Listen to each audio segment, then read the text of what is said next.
Well, greetings, everybody. I hope you're having a good day. This is a late broadcast at the request of Flat Out Hero, who we're trying to get a little bit of technical difficulties fixed. I got him on the screen, but I don't have any audio. Yeah, it looks like he can hear me, but I can't hear him. So here, I'll let you see him here. Let's see. I got a little. There he is. And I got the frame in there I need to get rid of. So I don't know why I can't hear you at all. So I don't know if it's something with your phone.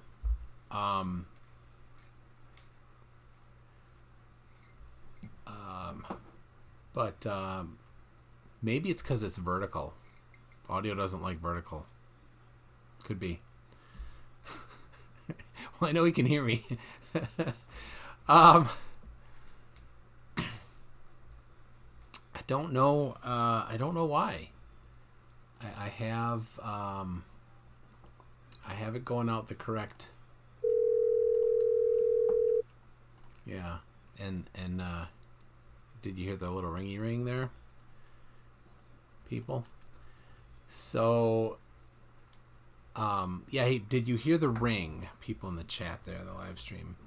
If you did hear the ring, that might. Are we debating by a landline for this?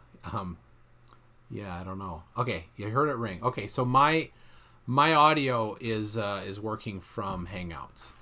So, do you know how to edit your audio microphone? So, yeah, Jose, he did drop and rejoin. Like twice. Yeah, is there a mute on something that you can do there? Because I cannot mute you with Hangouts. Yeah, Hangouts is still a thing. For a while. So yeah, he just dropped out. I see his avatar that's got the horns behind it there. Very nice. So yeah, there's a lot of people think Hangouts was done. But no, it's not. It's somewhere. It's still in the future. Still nothing there, buddy.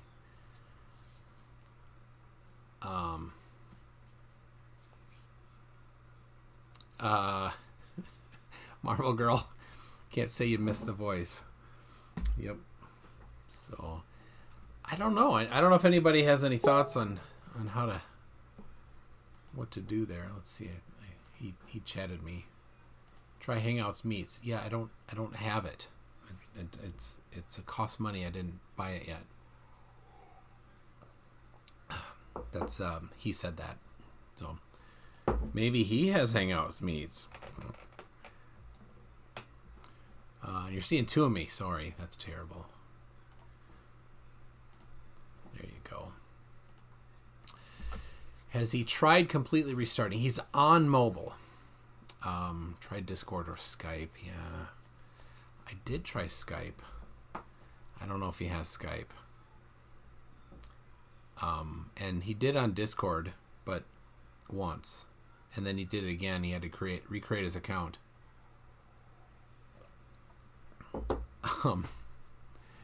So, oh God, I didn't tell him I don't have meats. I mean, there's some meat in the fridge, some beef jerky. So it has to be his headphones, Jose says. Yeah, and it wasn't any audio at all. Like there wasn't any clicking or background anything. So he's typing. So am I.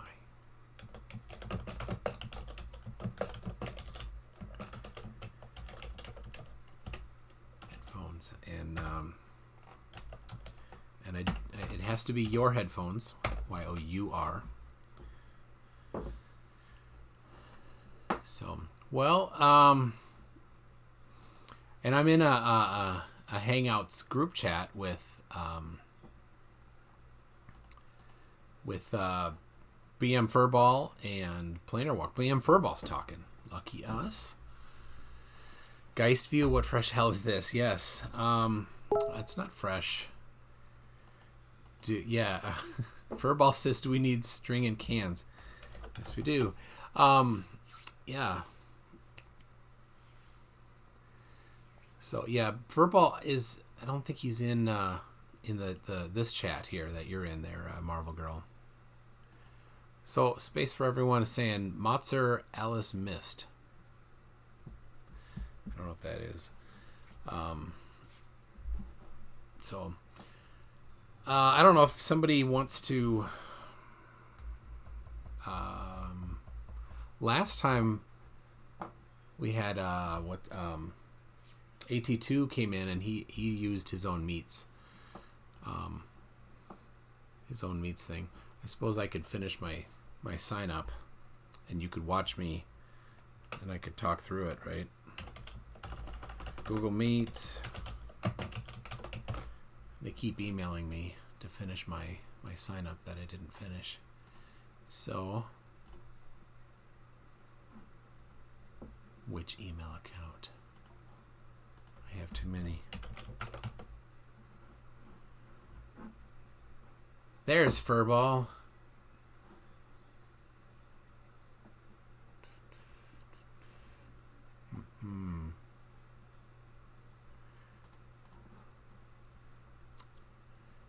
So, anybody got a joke? I know. Hey, Alexa, tell me a joke. Why did the mom shush her kids at the tennis match? Because they were making a racket. What do you think? Alexa, can you rap?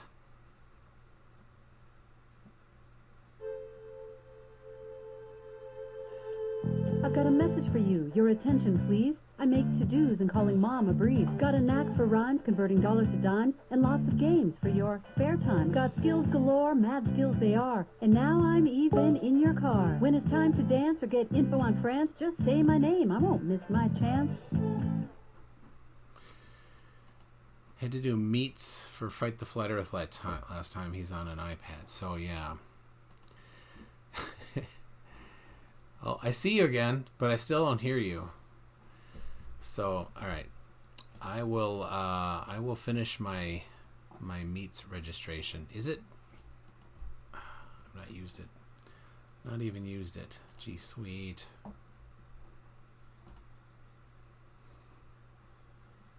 Oh, I gotta go through. I don't want to go through the sign up again. I already signed up. Unplug. Hey, try unplugging the headset.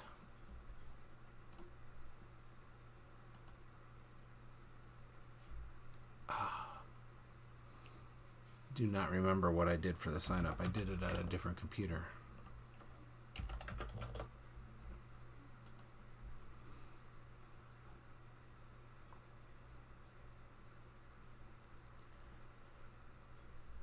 Nothing here. Dog. I've never used Meets, and I didn't really finish signing up.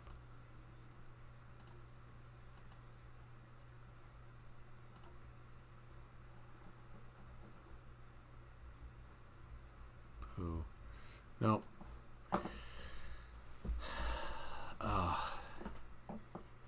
Can you get a wrench? Sure. All right, hold on. What's the best thing about Switzerland, says Christ Puncher. I know. It's, I don't know, but the flag's a big plus. And, This might be bad. What does the Taliban and salmon have in common? Geistview. I don't know. No answer. I don't know. BM Furball. Google Meets, M-E-A-T-S. M-E-A-T-S, that's where Team Skeptic goes for his tube of meat. So, dude, Flat Out Hero, I can't fix your problem for you. I don't know why it's not working for you. I've done 12 of these. They all worked, and some were on mobile, so...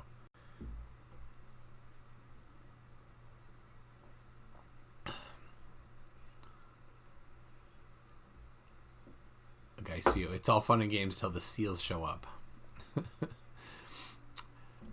Did you hear about the mathematician who was afraid of negative numbers? Says Christ Puncher.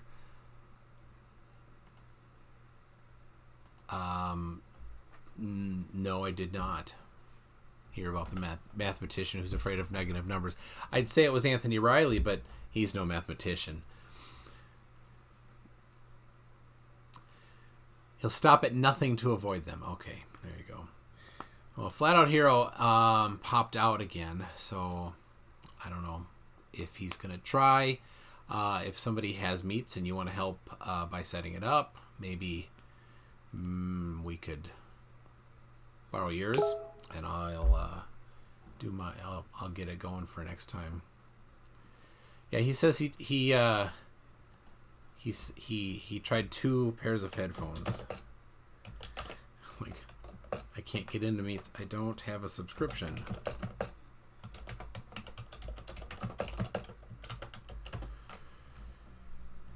Yeah. It's not free. It's only 10 a month or so. 12 a month. Why are there so many sinkholes in Mexico? Because of Sinkhole de Mayo. Oh, that's terrible, man. Maybe if he restarts his iPad, yeah.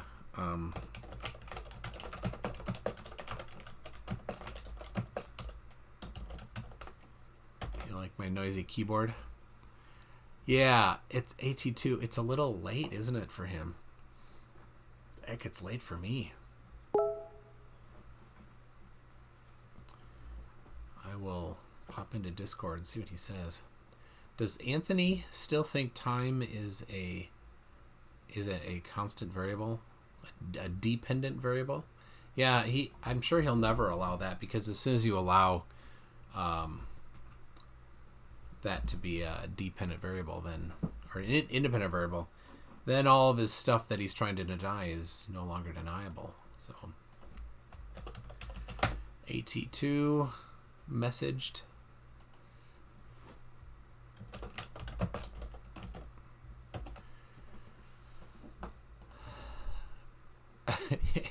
Guys, wait, he got a French for free? I had to pay 1K. 1K what did you pay? So, well, all right. Oh, you interviewed, BM Furball interviewed Anthony for 3 hours. I don't know how you do that. That's something. All right, I'm going to get a little more. Did you guys all see Planer Walk's 5K special?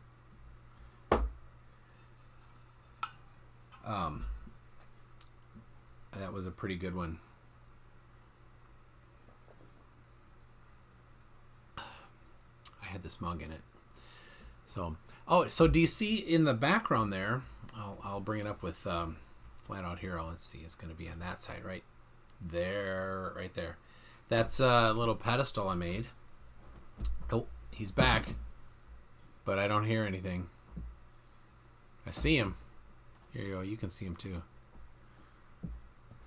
He's strategically placed himself at 1/3 for camera, optimal camera likitude. So, nothing from AT2. It looks like he's asleep. So, I don't know, man. I don't have meets yet, and it would take half an hour to set it up. Probably because I'd have to go and retrieve some of the information from my computer at work. Get to the choppa, dude. Have you heard that band, Christ Puncher? Austrian Death Machine.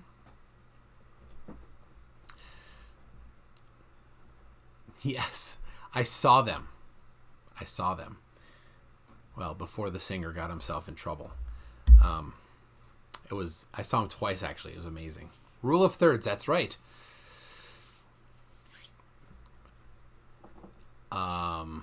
Geist View, he had an entire 15 minutes of information cram-packed into 3 hours of talking. That's from Furball on interviewing Riley. So that's good. Well, I don't know. You also see, you know what?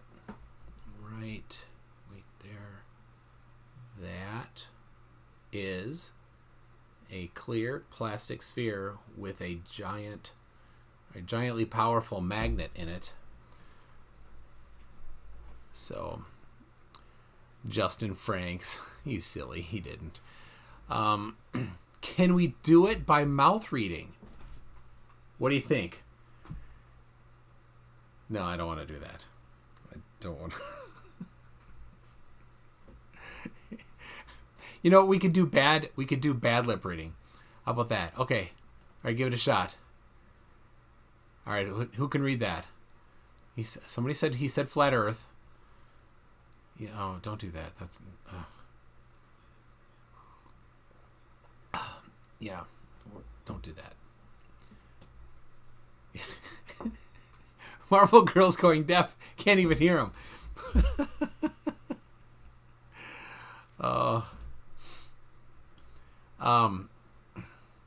So you did reboot your iPad?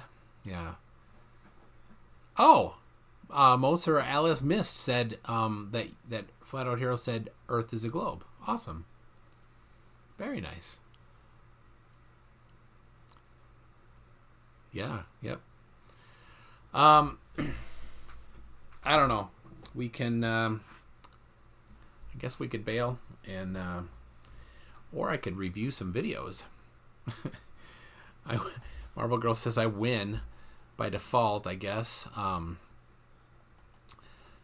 do have a few videos that I could review. There's been a little bit of that guy drama. So let's see here. We go there.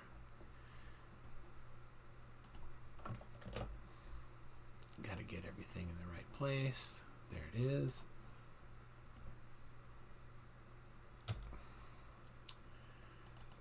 I've started auto-downloading his stuff because he tends to delete and undelete stuff a little quickly sometimes. Or publish and then delete. So I didn't review these. Get Flat Out Hero a sign language interpreter. All right, let's see if... What's up, everybody? That guy again, giving you guys... I gotta turn it down a little. Guys, another little lesson on magnetism and how magnets work.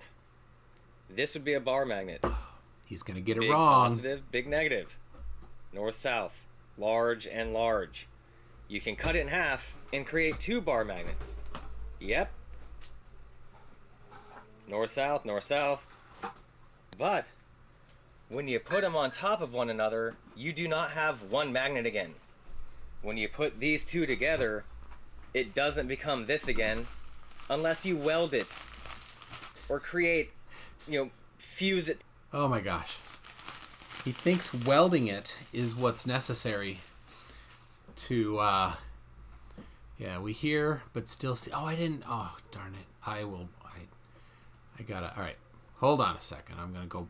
Studio mode messes me up sometimes because I can see the one. So I'll back it up and then you can. There you go.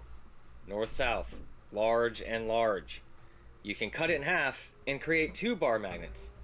Yep. You got that north, right south, at least. North, south.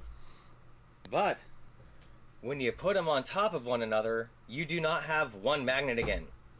When you put these 2 together, it doesn't become this again unless you weld it or create, fuse it together, like weld it and So I happen to have, you got to be careful dealing with these magnets. I have right here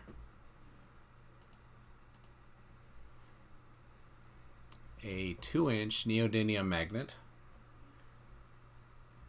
and another 2-inch neodymium magnet. And when you put them together, you have to be careful because they will snap together really, really aggressively. So, yeah, guys, you get a foam ball at Hobby Lobby and shove a bar magnet in it. Easy peasy. All right, so this is now a 4-inch combined. And so, yes, it's not welded together. It's not actually one physical magnet, right? The question is, are the field lines the same between this 4-inch combined magnet and another single bar magnet that's 4 inches? Now, I couldn't purchase one that was 4 inches long that matched this 1/2 inch by 1/2 inch by 4. For some reason, these longer neodymiums like this are hard to purchase, hard to make, or something. I couldn't actually find it anywhere.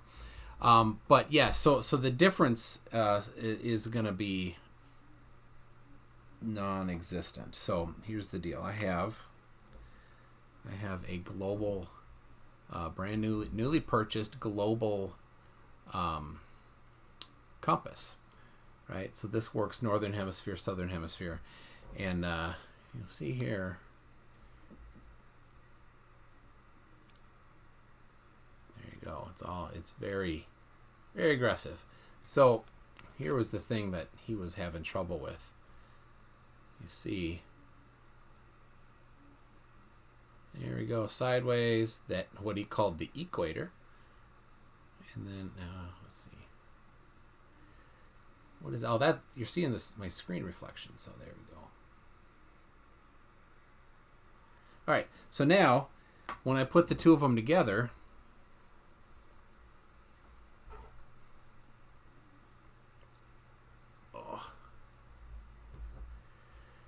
Jose, send me a direct message on Skype or Discord. I can open Google Meets from. Oh, cool. Yeah, I'll do that. Jose.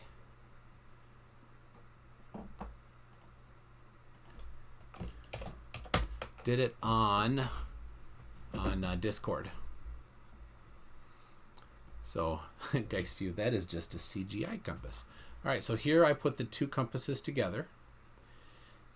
And let's see, get it so that you don't. There it is at the equator doing the same thing. At what he called the equator. Compasses don't have equators. Whatever, that's fine. And then you can see here.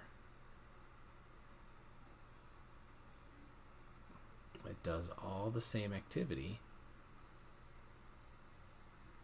Now, this isn't showing how a compass would work on the surface of the Earth. This is showing how inclination would work, because it's perpendicular to this. This would be on the surface of the Earth, right? And of course, it works.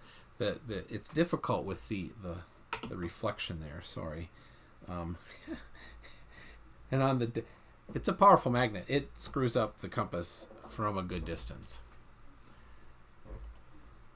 So. Now, Jose may be getting helping us out a little bit.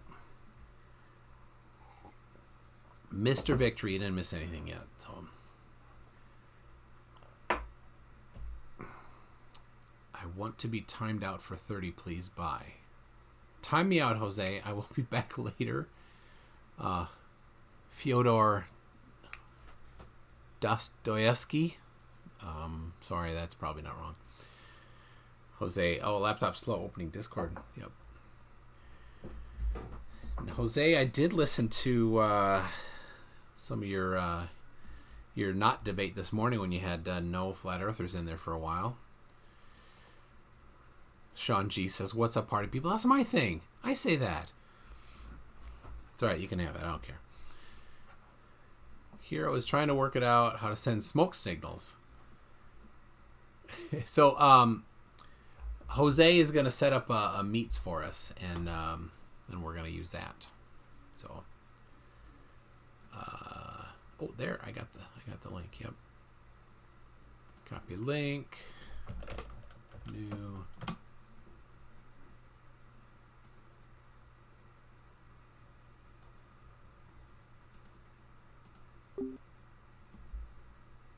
Gotta get the right account. It's coming. Works much better than. All right, Flat Out Hero. I will, or Jose will send the link to you in Hangouts there. All right. How are you? Hey, Jose. Let's see. Say something again. Check 1 2. Check 1 2. There we go. Your audio's coming through. They don't see it yet. Hold on. I'll get your studio mode and OBS going. Let's see. Still got Because Flat if Out I can Hero hook you up, getting Flatter Hero in the meet, I can either just mute myself and stay in the background, or I can step out and you got the room for the two of you, there. Yeah, all right. So it's all good. There it is. And people, there's Jose. A little Hi, crop everybody. fix it. I just got off work about half an hour ago. Perfect timing to listen to this, what's going to go down here. And I heard Flatter Hero struggling with the audio a little bit. I said, yeah, let me give it a try, right? Because why not? Yeah, thanks a lot. That's awesome. Cool. Yeah. So do you did you send one to him, or do you have one for me to send to him? Or should I use the same one? Yeah, you can use the same one. Can you Okay. send it to him? Yeah. Yep, Whoever there it has this link, they can join too. Okay. But I'm the one that have to allow him in or deny the entrance. Okay. Yep. I If sent somebody it to him. try to join, you're not gonna see the warning of somebody trying to join the link. Yeah. That's the only thing special about Google Meets. You get a little warning on the screen. Permission. Do you like this person to Yeah. come in? Permission, or not. And you are the only person that. Shout out to the frogs in the background. So you, the owner of this meet, the creator is the only one that can put people off and let people in. I hear guitars. Yeah. All right. And we All hear right. him. I will kill my Awesome. camera, mute myself, and the floor is yours, guys. All right. Thank you. Thank you, Jose. You're sick.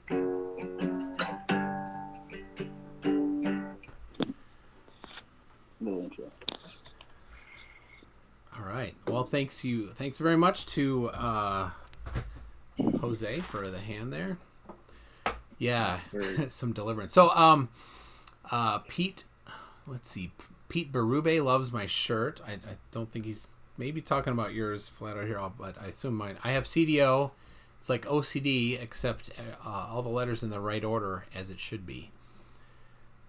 And yours says what? Death Row Records. Reserved. All right.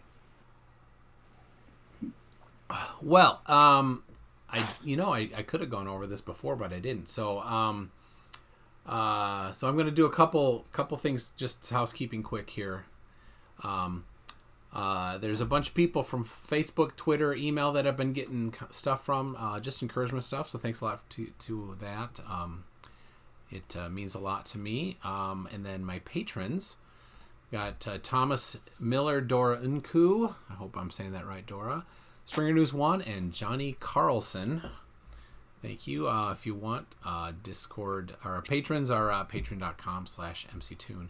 And then you can join my Discord server. Right there.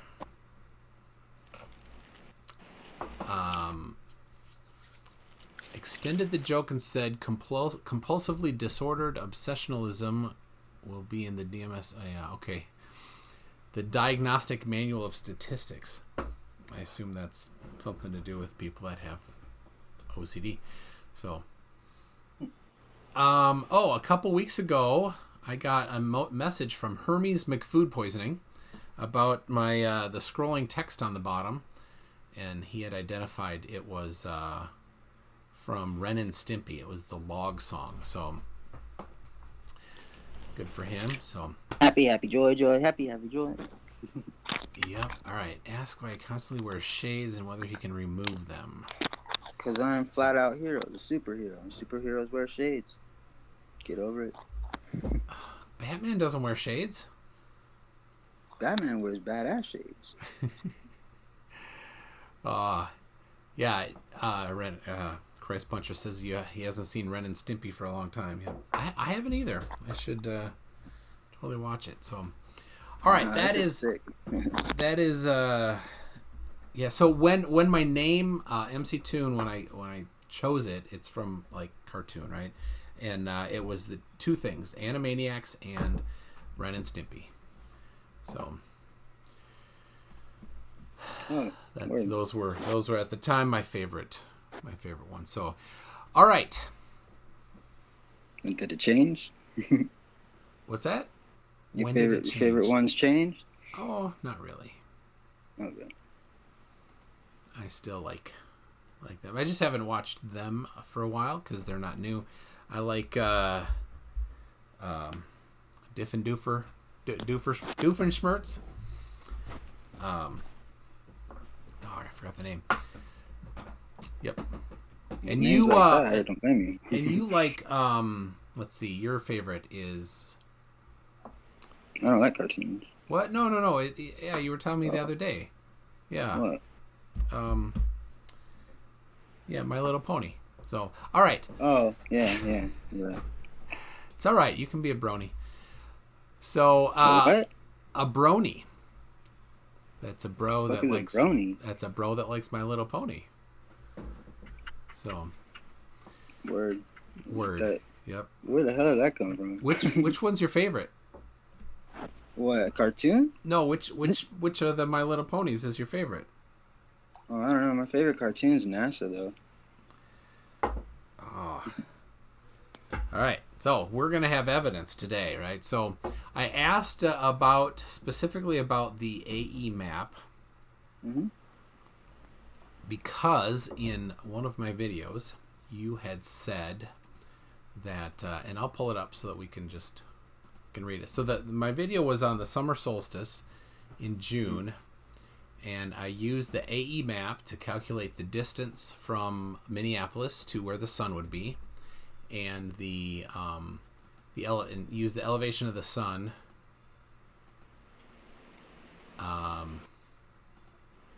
Elevation of the sun to triangulate where the sun would be above the horizon in the middle of the night, and it wasn't there. It was totally Where the missing. sun would be in the middle of the night? Yes, because It'd be on the other side of the world. yes, but we can triangulate where it would be. So let me see here. I'll see. I'm just going to read what you wrote. Mm-hmm. I gotta find it. Maybe that was maybe. Let's see. Maybe so. This vid shows that you don't know how to read one. Learn how to read The an equidistant map. map. Yeah. Yep. Let's see. Equidistant meaning that each box in the map is of equal geographic size. That is absolutely not what that means. Smart one. The sun is too far away to see from there, and according to Flat Earth map provided you can read it, your observation is exactly as predicted. So, the AE map actually means that it's the things that are distant from the center. The center point. It's not about the size of each box. I could say that a circle is circular or round. It's still saying the same thing. You're just saying the same thing. That's why Australia is distorted. That's why the farther north you go on the AE map and the farther south you go on the AE map is going to be more and more distorted. But each box is there. If you read the legend on the very front of the map, you can see for yourself that they're all they've used that for a long time. Military's used it to navigate by. So there's nothing wrong with it. So all right. So there you made a claim that I'm going to say no, they don't. So please support that they navigate with that map. What was the purpose of it being made? The purpose of the AE map centered on the North Pole? The AE map, yeah, sure. No, you tell me. Go ahead. To navigate by. That's what it was made for, is a map to navigate by. All right. So, and you have some evidence for this then? Yeah, that's what you use maps for. No, that they use that particular map for navigation. Oh, that's not going to work. There you go. Do you see my screen? Yeah. What else do you think that they use maps for? I don't get that. So that particular map, the AE map, is good for a few things. It's good for telling time, so you know what time things are, and when it's centered on the North Pole, it's useful for identifying how far anything is from the North Pole in distance, right? So nobody uses the AE map for navigation, right?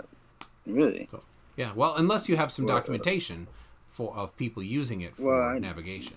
I can't really link or present or anything, can I present right now? Sure. Is there a way to present? Well, I don't know. I don't know how to use your stuff on an iPad. If you wanted to link, send me something. I don't think you can share anything on the phone. Oh, really? I don't think you can do it on the phone. All right, here. Let me go to the computer. I love hearing Jose's voice just come out of nowhere. It's awesome.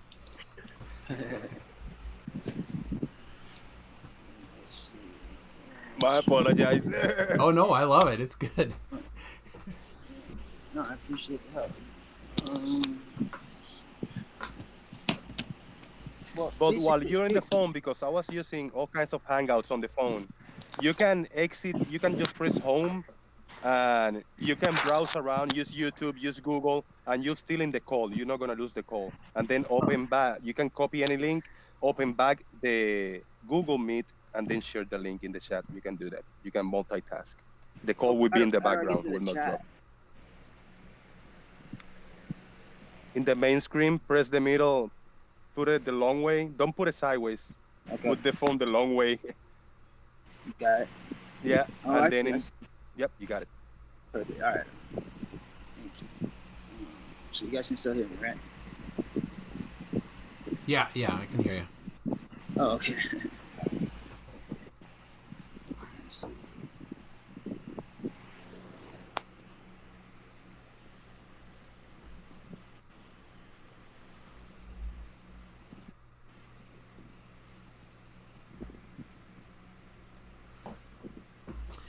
Yeah, guys, view. We'll ask that there.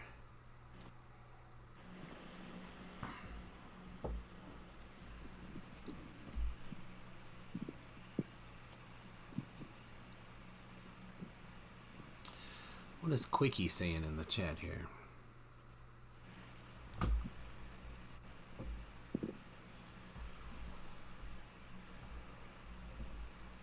Oh, Gary Wybenga. He copy pasted. Yeah, I'm going to copy this. Horizons are just the optical limit for seeing surface detail at the narrow end of the observer's angle of the view over a flat surface. That's why it appears as a horizontal straight line across. Except when you use a telescope, you don't get anything that's gone. And you use a double zoom and a quadruple zoom. And every time you double the zoom, you don't see more stuff past it. This is actually interesting, real quick, Tim. When do you think that the AE map was made? It was in the 1800s, if I remember correctly. No, let's think a little bit before that. Okay. Keep guessing. I'm not gonna play the guessing game. All right. Well, how about this? Before the globe was ever a thing.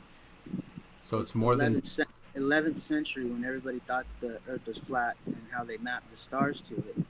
That's when the first time that it was cited in according to Wikipedia, it was cited by 11th century work by al-Biruni, and it could have also been used by the ancient Egyptians for star maps in some holy books.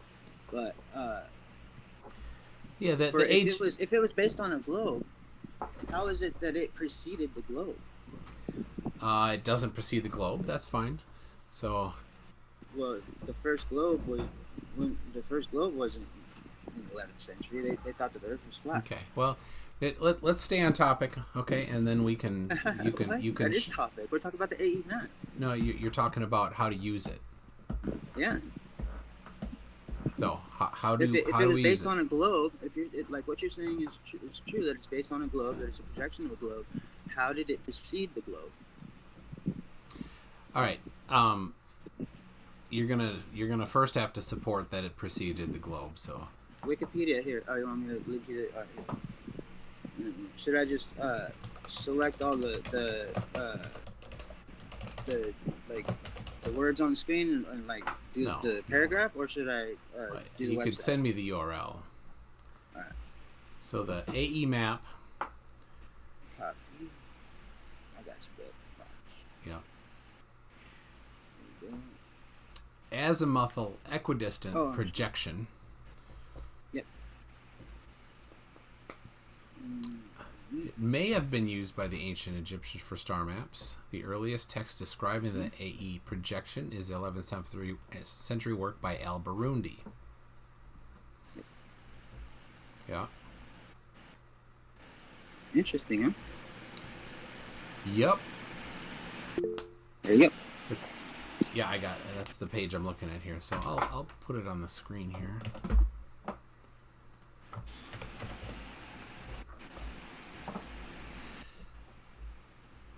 Now you see here, this is the important thing. It distorts things right there. You can see those circles in the middle, the very centermost circle is not distorted. And as it goes farther out, things get too wide. Right? But And here's the key like thing. actually the at the equator is basically like every box is the same geographical size. So it's a grid. When you put it flat Earth terms, you're turning a grid into a circular grid. So that's all they did. oh, hold on a second. Thanks for letting me know. I wasn't showing it. There we go. So here's so people can see, here's how things are distorted. And here's the map again. So you're saying each grid is the same size. All right, so we need to not use this map. We need to use a different map then. So please, how do we construct the map that you're talking about then? What do you mean? It's this map. You just So gotta this know map. how to read it. There's a legend that has a ruler. There's two rulers. It looks like a clock when you actually look at the. Do you mean original. the Gleason one in particular? Probably, yeah, the one that has like the clock hands looking things, like the rulers coming out from the center. Yeah, all right. I'll find that one.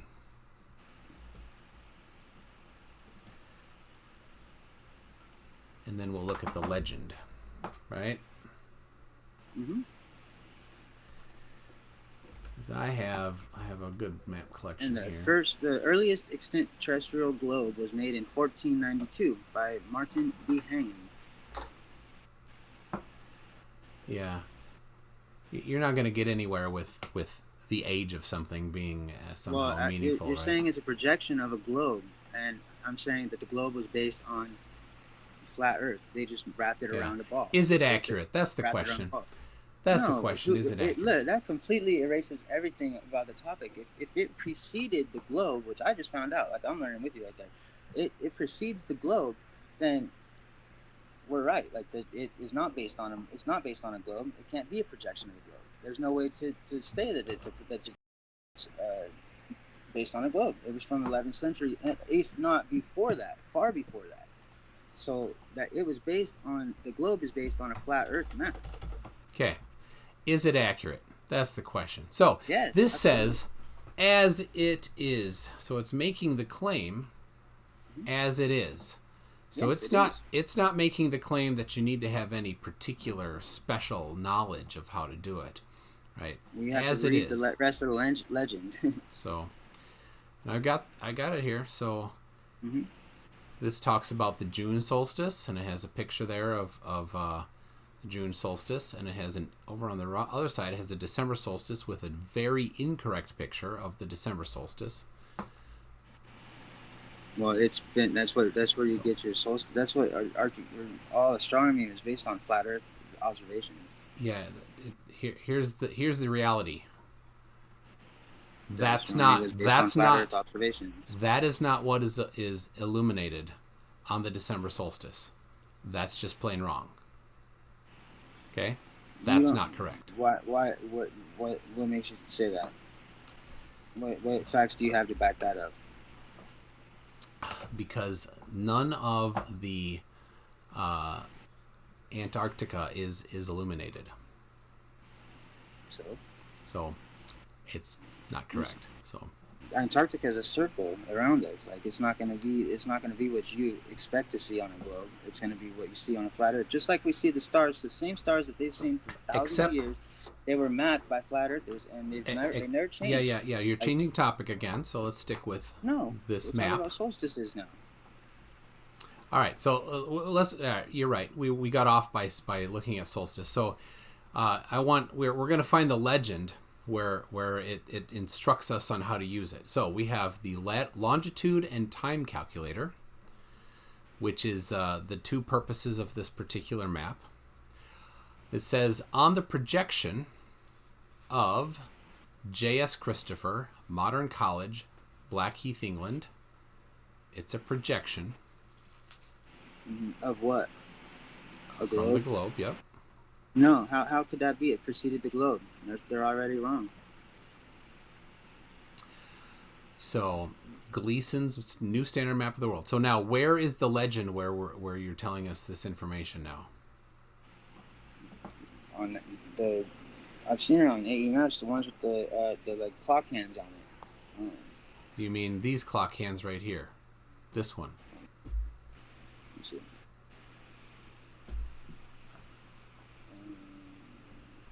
Yeah, there you go. Okay, so where does it say this? Where does it give us these instructions on how to use it? Where it's everything is the same area. That's just logic, man. Like that's how it works. It's a grid. It's you're looking at a graph, like a piece of graph paper, and they made it form to a circle. Like okay. No, I'm asking where does it say that? Because you're making a claim that it says that. No, I'm saying that's how you read it. Like that's what it is. Like it's not. But you told me. Yeah. That I just need to look up the legend for the AE map, and it'll tell me how to do it. So I'm asking you, where on the AE map, back up your claim, or shut the hell up. Right? I got it on the screen. This is the map, right here. No. Go down. The words underneath that second ruler looking thing.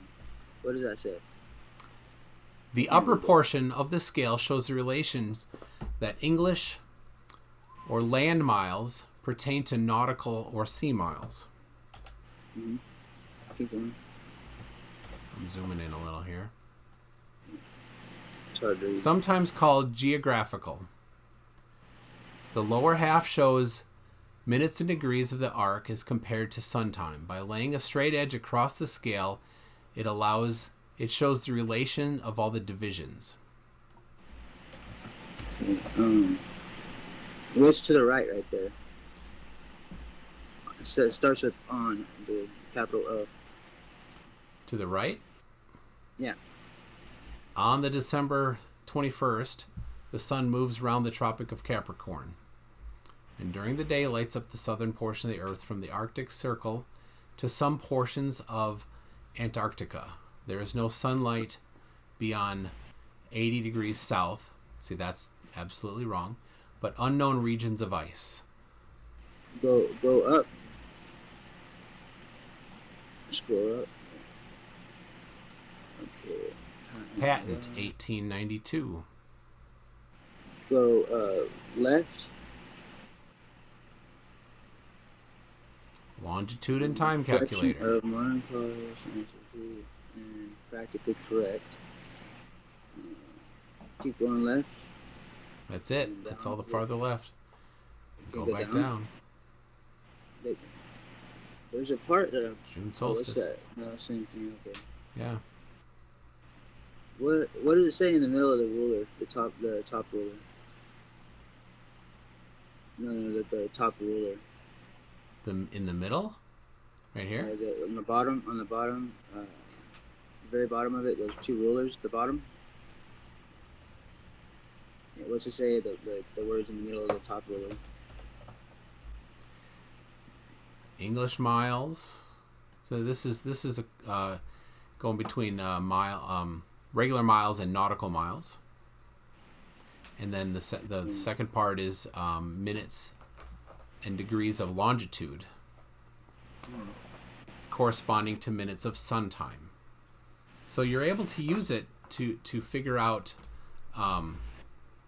from the center or from along any line of longitude, how far it goes. Well, that's right. just So you don't have any idea how to read the map, because your claims of how to read it you can't even find. well, it's obvious. Look at the top. If you look at the Alaska is a lot bigger than that. And if you look at the South America and Australia, everything that's south of the equator is a lot more like amplified, and everything that's in the center of it is a lot smaller. Like, that's just common sense, man. Like, that's Absolutely, you're totally correct, and that means one thing: it's wrong. It's a grid. That means that it's wrong if you think it's a globe, but it's not based on a globe. The globe is based on this. Well, it says on the projection, right? Yeah, that one, the Gleason's map. 1892. It preceded Gleason's. It preceded all of that. What preceded Gleason? The AE map. Well, all right, let's see it. Where is a map that's earlier than 1892? You just read it from Wikipedia. That El Burundi may have used it? In 11th century, no. Al Burundi, it was definitely cited in Al Burundi's works. It may have been used by Egyptians, but it was definitely cited by Al Burundi's works. And it proceeded. 11th century is a lot. So the earliest text describing the azimuthal equidistant projection is an 11th century work by El Burundi, who, by the way, measured the circumference of the Earth, the radius of the Earth. They call it the El Burundi method. Go to Pythagoras. No, Pythagoras did not measure like El Burundi did. El Burundi measured it by using an astrolabe, and then measuring the from a high elevation, the dip in the horizon. Okay, but the horizon is my horizon is, and your horizon are going to be different because I'm taller than you, I think. Or if you're taller than me, then it's going to be farther away. Like, yeah, he did it from my stomach. He did it from a mountain. It doesn't matter. Like I'm saying, like that. It depends on your height. Like, yes, your horizon, exactly. And as you get higher, the horizon drops more. Yeah, because if you can do it on a flat plane, if you scale it down, like in my video where I made the lighter disappear bottom first and the bottoms of my shoes were gone on a flat slab of cement, just like anybody else can do, if they go onto a flat slab of cement anywhere you want, the flattest place you can find. Okay, so we've gone over before. You did not quantify how you measured it to be flat. You can do it yourself. It's not I've hard. done it myself. If you go on a flat, you've laid on your stomach and you couldn't see stuff disappear before you could see when you're standing up. Yeah, I've done it before, and nobody has ever found anything like what you're talking about. So what even are you talking about? Your horizon comes close to you. Ranty Flat Earth. Ranty Flat Earth had a fantastic thing where he thought he was going to live show angle of attack. It was fantastic, and he except for he didn't put his camera in the right spot. He didn't put it the right perspective, and he didn't have it go long enough. He didn't use the long enough track. He had to go a lot longer because of how elevated his camera was. His camera was above the ground. It was on the ground. It was resting on the ground. Yeah, it was. Yeah, but it was above the ground. But the center of the lens is where... All right, so what's the formula then so that we can use that to predict observations? Just like I did. Like if you put the camera so that No. Center of it... What's the formula? The camera, it doesn't matter about the formula. If you put the camera so that the center of it is just above put it in a crack of the cement slab, and then put it so that the center of it is just above it, like the height of an ant. And then you can bring your horizon all the way down. But when I'm in an feet. airplane, there's still things that I don't get to see, even though if it were flat, I would. You can only see like 3 miles. You can't see, everything else is out of focus. Out of focus, dude. Are your eyes messed up? You should see an optometrist. Well, no, that's you can't see forever, dude. Like stuff gets too small, comes to a point, and disappears. No. All perspective, yeah. Like if No. if you're going up in an airplane and if you're watching the cars that are disappearing below you, they come down to a point and then you cannot see them anymore. You can't make them out. No. Just like buildings will. So and the stadiums, you like are football stadiums. confusing the word vanishing point, which is something that came out of art class, with something actually not being able to be seen anymore. Yeah, right. Actually, So it used to be, hold on. it used to Don't be interrupt me. record. I'm in the middle of a sentence here. So when when I stop talking, that's when you start talking. Right. So the vanishing point is just something that you do, that it came from art class for the most part, that you just don't draw that anymore. But in reality, when something gets farther away, gets past the vanishing point, it's not that we can't see it anymore, it's that we can't make out detail, right? It's still there, and so if there's a light source there and it gets smaller and smaller as it goes away, it still emits light and we still get that light, right? Still see a light? Absolutely still see a light. Like Past if I could flip it. past the vanishing point, you still see all of the light that's coming to you, right? But you can't distinguish between different parts of the light, right? It all merges into one. Then when you take a telescope or a zoom camera and you look at it and it's better than your eyes, it can resolve that, it can expand that out, and now you can see it. If I'm on a dark road and I flick a lighter 5 feet from you, you can see that light, right? Yeah. Okay, now if I walk a mile from you and I flick that lighter, you're not going to be able to see it. If you do see it, you might see a little spark. But if I walk 2 miles from you, you're not going to see that flicker. Of course, it depends how bright the light is. So let's not use a lighter, right? Let's use a spotlight. Okay. Well, you can use whatever light source you want. At some point, that light is going to get too far to see. Nope. Yeah. That is absolutely not true. What about the lighter? What about a low beam flashlight? Because it's not very bright, right? Well, it's still light. Yeah, but it's not very bright. So that it doesn't matter. You can't see. So what? How powerful of a flashlight do you need for it to see forever? So listen. How does light move, and then how do we know how much light hits us? Can you describe that process? As distance increases, what happens to the light? The light fades. Yeah, and what's the relationship between the distance and the light? Yeah. Perspective. No, it's not perspective. What is it called? That's just a magic word for you. No, it's perspective. It literally is perspective. That's not point. No. That's not what makes the amount of light less. There's a relationship between the amount of light and how distant it is from us, and how much of that light we get. What is it? How many photons are there? Yeah. All right. Inverse square. Can you say inverse square? Inverse square. Do you know what that means? Hardly. Okay. So as you double the distance, you don't cut the amount of light that you get in half. It's an inverse squared relationship, right? And you've heard per miles squared, right? That's inverse squared as well. So when you move away and you're using a lighter or a small flashlight versus a spotlight, it gets much less bright, right? So if you use a strong light and you go past the vanishing point, you still get the light. You still see it as a point, just like how long? Most of the stars. Not forever. Absolutely. What are the stars? Okay. What the stars are? I don't know, but no. They look sonoluminescence to me because it can't be burning balls of gas. It can't be burning balls of gas. Here's the deal. Oh my! You can't possibly have just said that. That is the stupidest thing anybody's ever said. There's no oxygen. I'm trying to be nice to you, dude. But that is not. That is not anybody's claim. That is not anybody's claim about how stars work.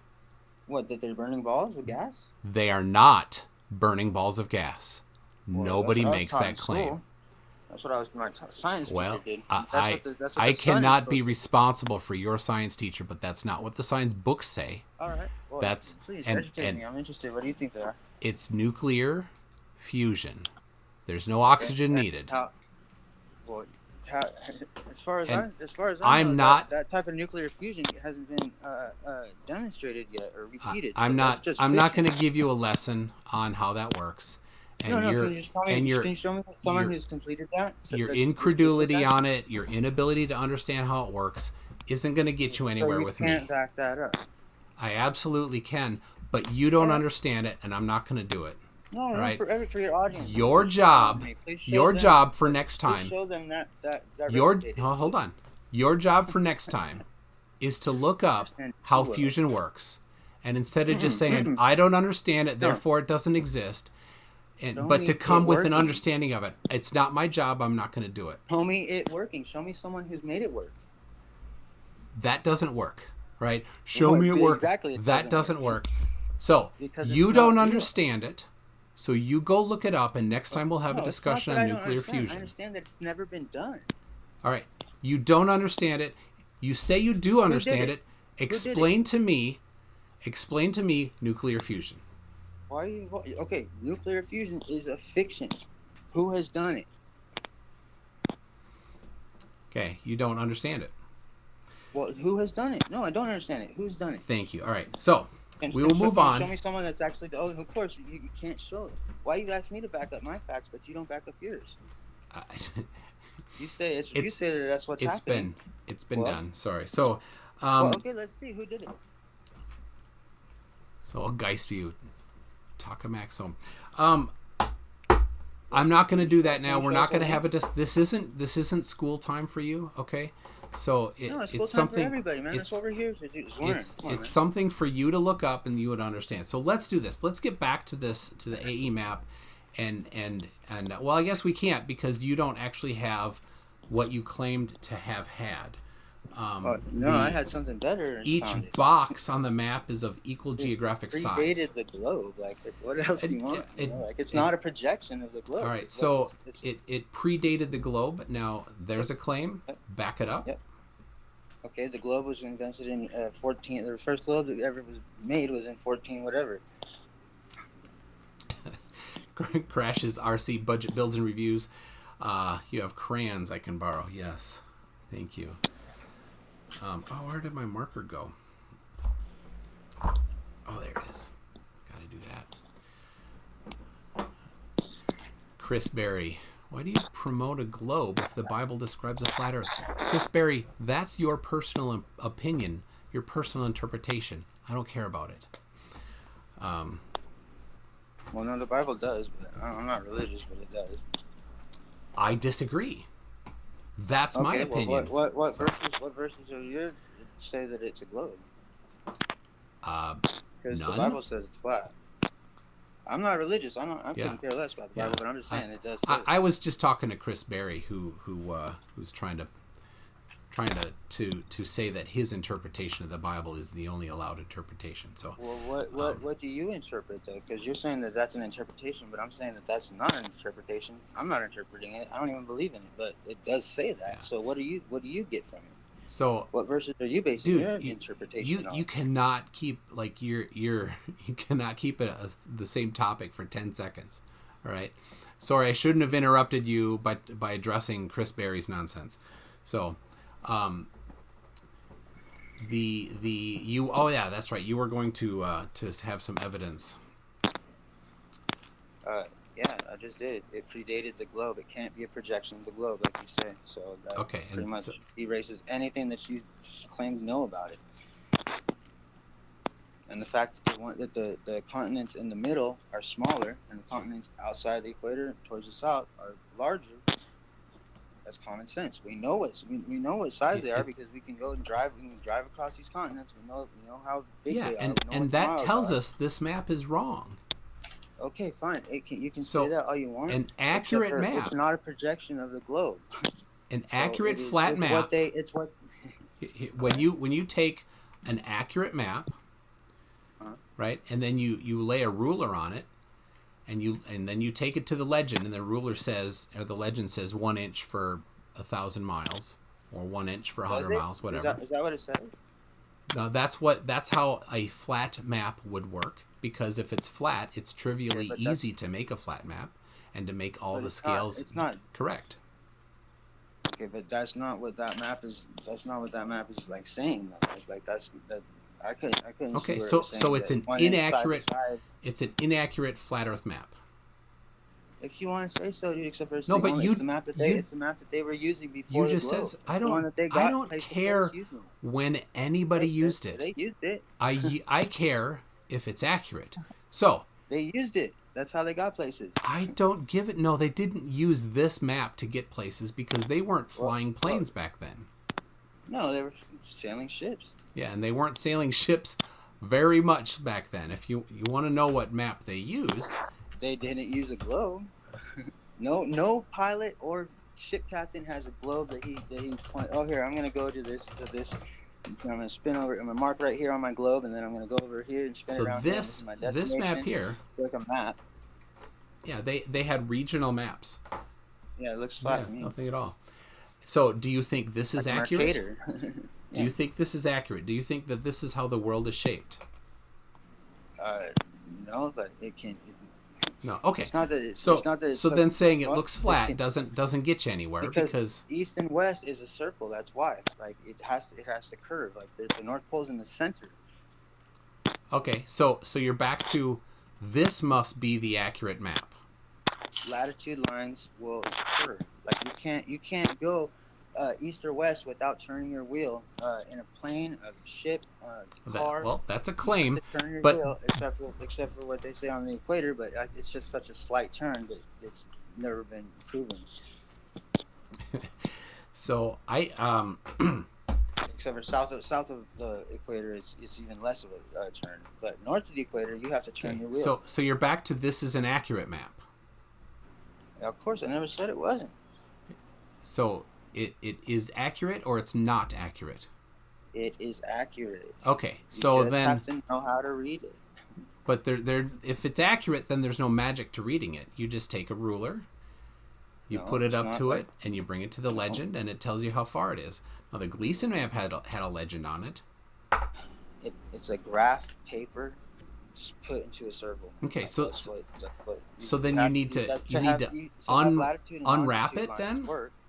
Well, latitude and longitude, if you're gonna go by latitude and longitude, because they're going by the North Pole, that's why it's centered over the North Pole, because every compass points to the North Pole, whether you're in the North or South Hemisphere, it all points to the center of the Earth. Are you Like, sure about that's that? just- Yeah. Are you really sure about that? Yeah. Okay.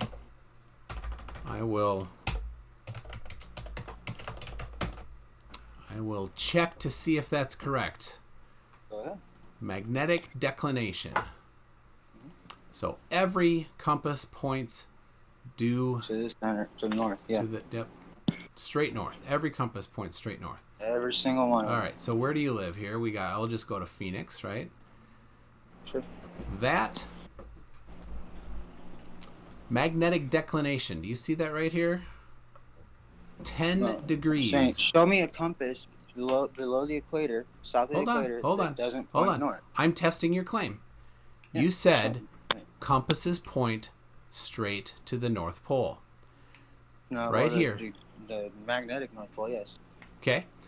Right here, 10 degrees east in Phoenix. 10 degrees east of, Okay, where's the of compass? straight north. That you're showing me. I mean, you're not showing me a video of someone with a compass south of the equator. I'm You're showing me you a Google Maps type deal. Like that's Yeah. not what I'm asking at all. I'm- I'm saying show me a compass No. south of the equator Here's the deal. that doesn't point. To I'm the not North Pole. I'm not too south of the equator yet. I'm just testing your Okay. claim for where you live.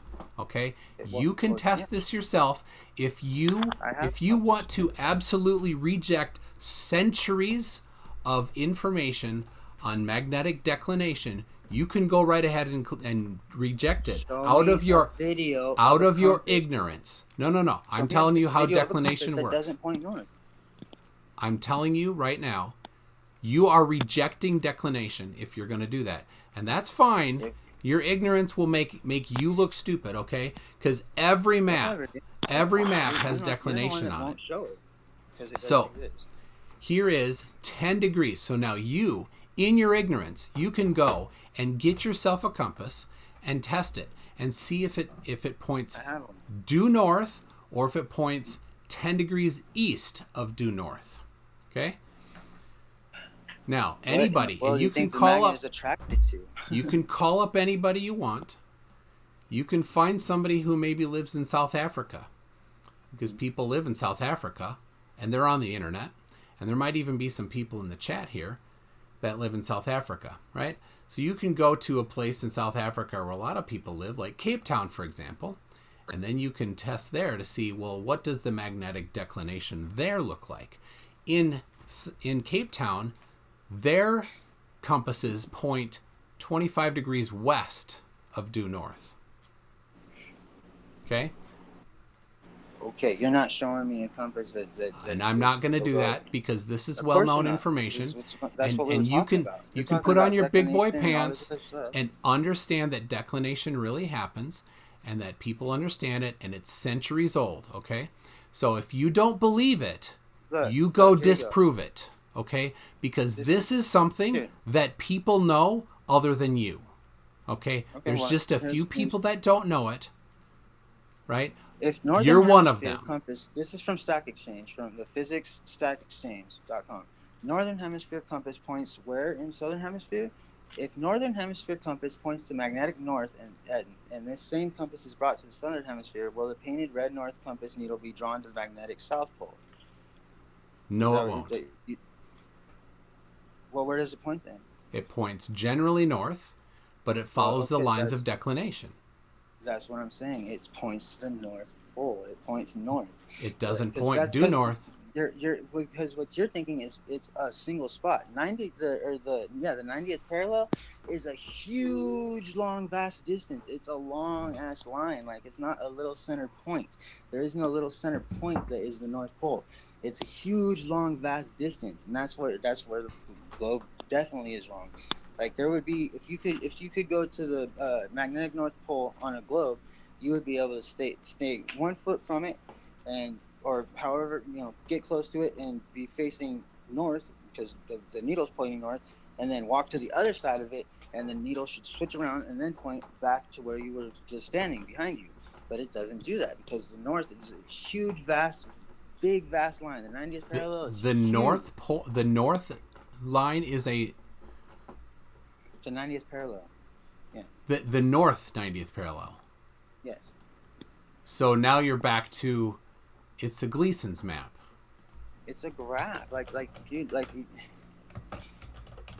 what? You're confusing yourself here, It's dude. it's not a So- simple little point. It's not like a flag. You can't put the flag on the North Pole and you walk around it in a circle and the needle's always going to point towards the North Pole. No, it's a big, long, vast. It's probably a magnetic mountain is what a lot of folklore Oh my says. gosh. but All right. it's Here we not- go. it's Watch not, this. uh, Watch this. North Pole Marathon. Welcome. There's the North Pole Marathon 2020. Would you like to go run the North Pole Marathon? You can. What about it? Show me You a compass could around it. go to the North Pole and run a marathon there. Look, Fine, but where's the compass? Where's them video walking around the North Pole with their compass?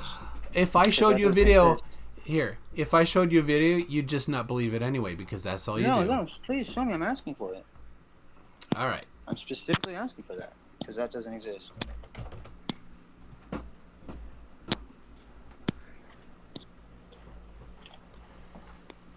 Do With them compasses showing you the work compass. in Antarctica?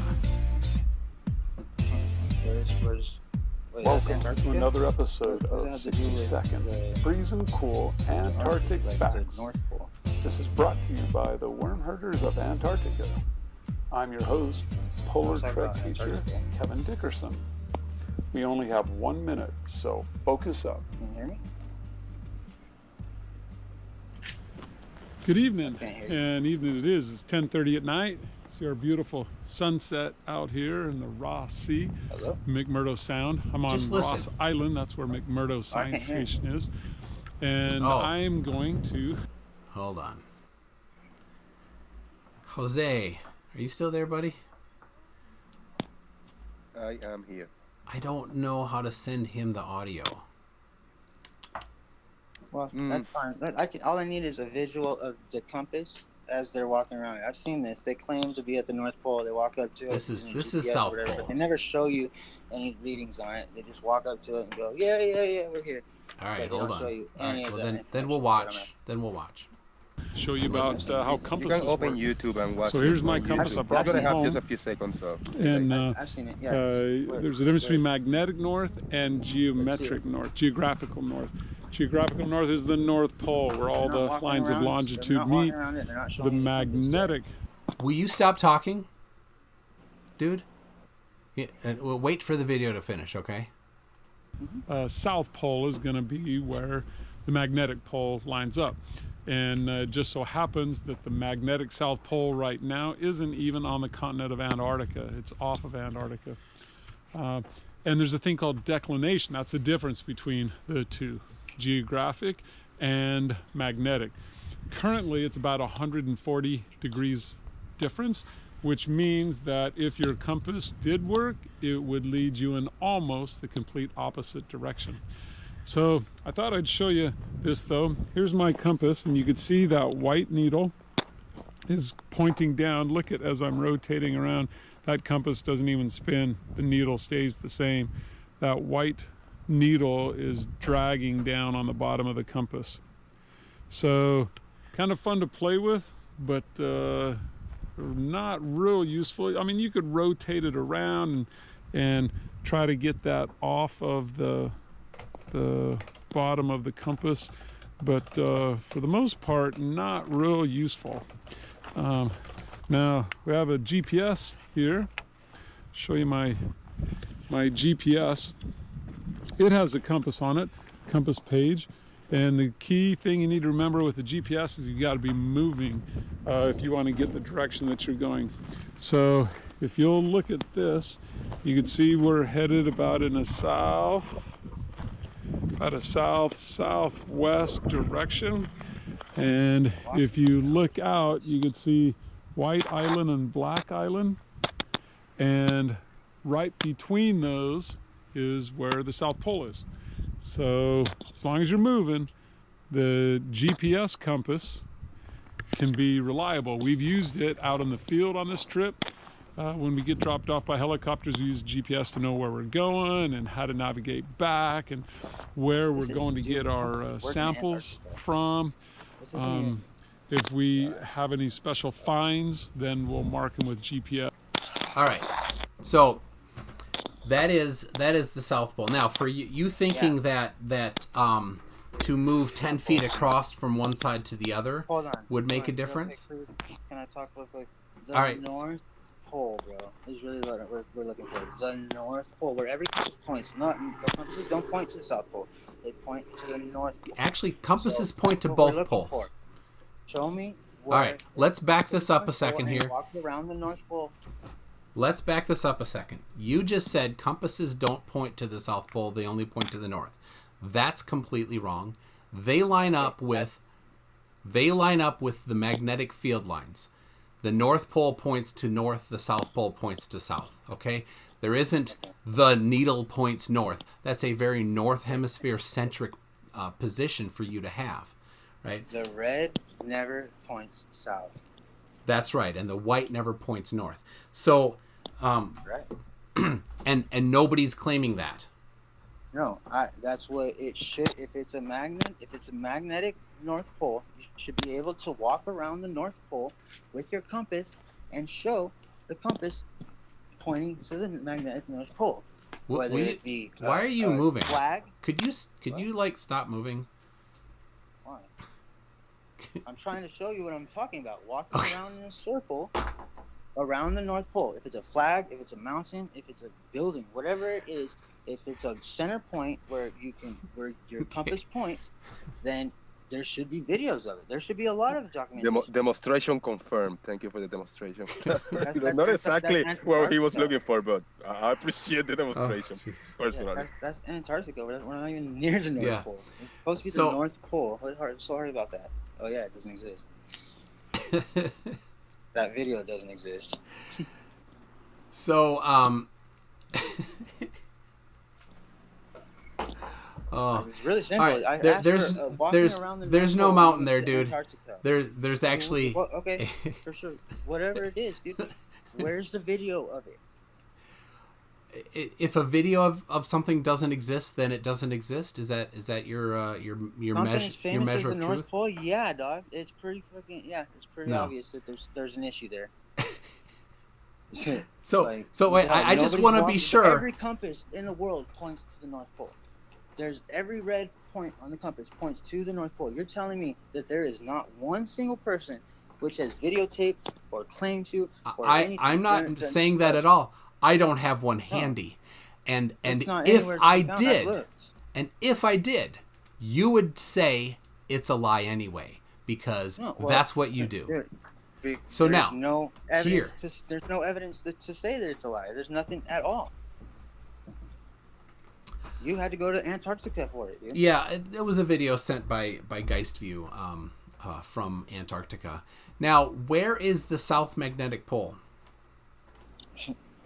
I don't know that it exists. Like, that's just everything from Antarctica is fake. They don't even have 24-hour fucking daylight. It's all edited. I didn't ask that. No, you're saying I don't believe anything from Antarctica because it's I didn't falsified. say anything about Antarctica. I said, where is the South Magnetic Pole? Okay, well, it would be in the Antarctica if it was a globe. It is not. Well, it should be because that's where. Okay, I guess it's switching, so it's probably moved. But at some point, it was in the Antarctica. Yeah, at some point it was. Okay, so there's never been. That's besides the point, though. You're skipping the point. Why don't you show me the north pointing of the compass, the red arrow, going around the North Pole? Because I don't have that video. No, you don't have to. You can look it up right now. Where is it? It should be hundreds, man. People go there all the time. Why? Right? People don't go there all the time. It's a very inhospitable place. And you can't go there very easily because you need to have a ship because it's water, unless it's very cold because it's the winter. Then you can drive there, and it's still dangerous. Yeah, very dangerous. We have the vehicles to get there, dude. It's not hard. They go but, to the 90th parallel all the time. Like, they have trips, big ships go up there. Why hasn't anybody walked around the North Pole with their compass? All right, and here is another problem that you have. What? You think that you can walk 10 feet on one side and then 10 feet on the other side. It's not like that. However big it is. Yeah, it's a much larger area because once you get very close to it, that at all. the field. Yeah, I know you don't understand how magnets work. That's fine. I'm saying it doesn't. What a magnet doesn't attract the it other does. magnet? Now, so what is magnetic inclination? I don't know. What do you mean? The south is attracted to the north. North is attracted to the south. No, that's where. So the magnetic field of the Earth is three-dimensional. It is not. I gotta find this map here. It is not. Sorry, I'm burping here. It's not flat, right? It is three-dimensional. All magnetic fields are three-dimensional. Everything around me is flat. It's still 3D. Well, I don't give a damn what you think. Range area, so. But magnetic fields are three-dimensional. I can show you that right now. Here's a magnet. Being on a flat plane can still have 3 dimensions. See that? You're not disproving anything with that. What? I don't see it. Three-dimensional magnetic field right here. I'll make it bigger. Make it bigger.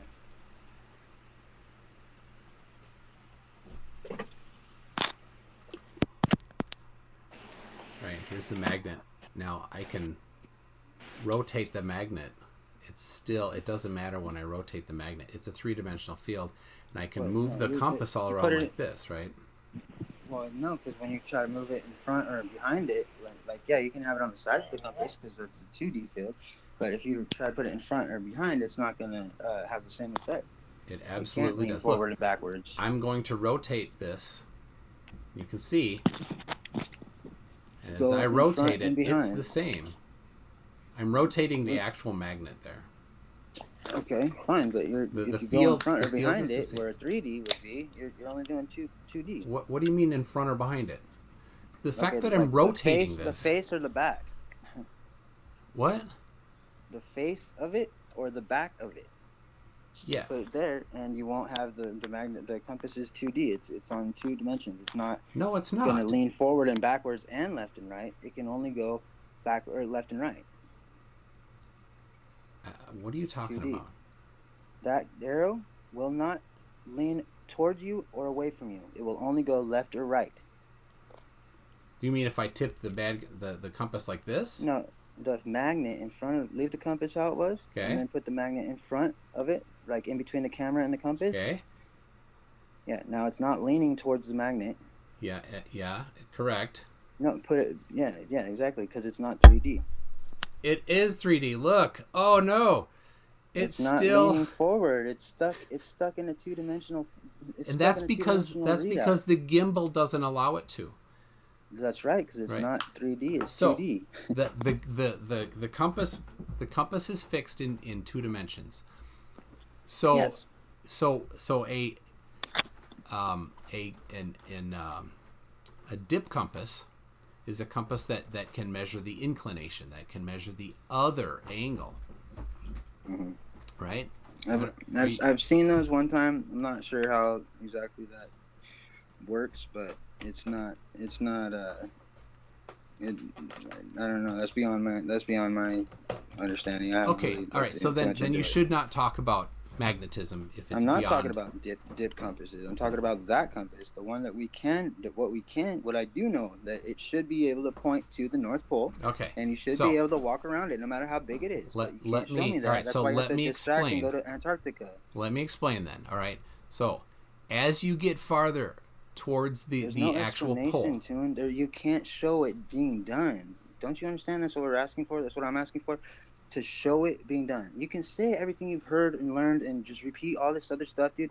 But until you can show it, until it's actually verifiable, no one's so buying it. it's been verified in video isn't what you would accept anyway, right? Of course it is, of- but not cartoons. You're right. No. I've shown videos, and you rejected them. Of you walking around, well, because there was something wrong with them. But what videos are you talking about? All right. So here we go. course. We'll prove my point right now Okay. that you What will videos? reject. You will reject. Let's see.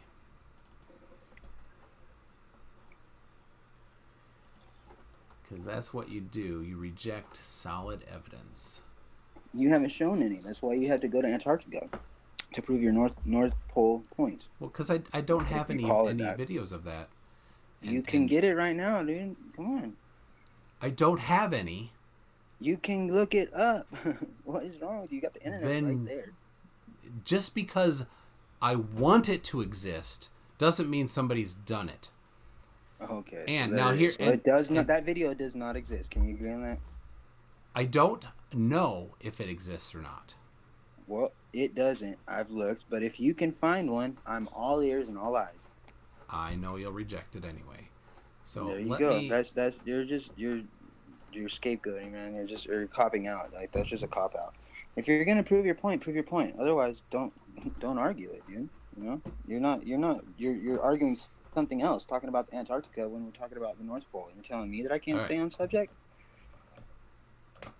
Like, come on, Tim. I know you're smart. I know you can remember all kinds of stuff that you've been told, but that is completely beside the point. So are you just memory capable but not able to think for yourself? Like, hey, maybe somebody lied to me? No. So, all right. No, here nobody says is they lied to you. here is South Pole, and this is What the where fuck? you're about to reject video. Okay, you're not staying on point. I thought we were talking about the North Pole. We were talking about the North Pole. Why can't you just stay on point? You ask me to do that all the time. Okay. Stay on point. All right. I will back up, and I will go back to magnetic inclination that you don't understand. Okay. No, you don't let me do that. important. What the fuck? It's important because of how magnets function at the poles, at the magnetic poles, right? Because inclination is a thing, near the poles, inclination is almost 90 degrees. The compass, when you have a compass, make it bigger here. Okay. When you have a compass like this, if this is the magnetic pole, right, the inclination is very vertical. The needle doesn't move very well. So when you're really close to the magnetic poles, compasses don't hold work. on. So you're saying when you're to the side of it, that it doesn't it won't work because it's supposed to be pointing upwards? Is what you're saying? When you're very close to the poles, the inclination gets so high that it doesn't. So if you turn it vertical like that, then it should follow that. It won't go left or right. If you use a dip meter. Okay, show me that. Show me a compass. That compass held vertically, not horizontally, held vertically at the North Pole, where it follows the inclination that you're talking about.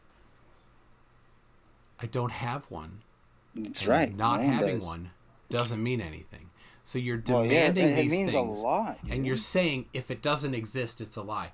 That that's not crap. what I'm saying. I'm saying it should exist because it's the North Pole. It's one of the most famous places in the world. It's one of the wonders of the world. And you're telling me it's not a wonder of the world.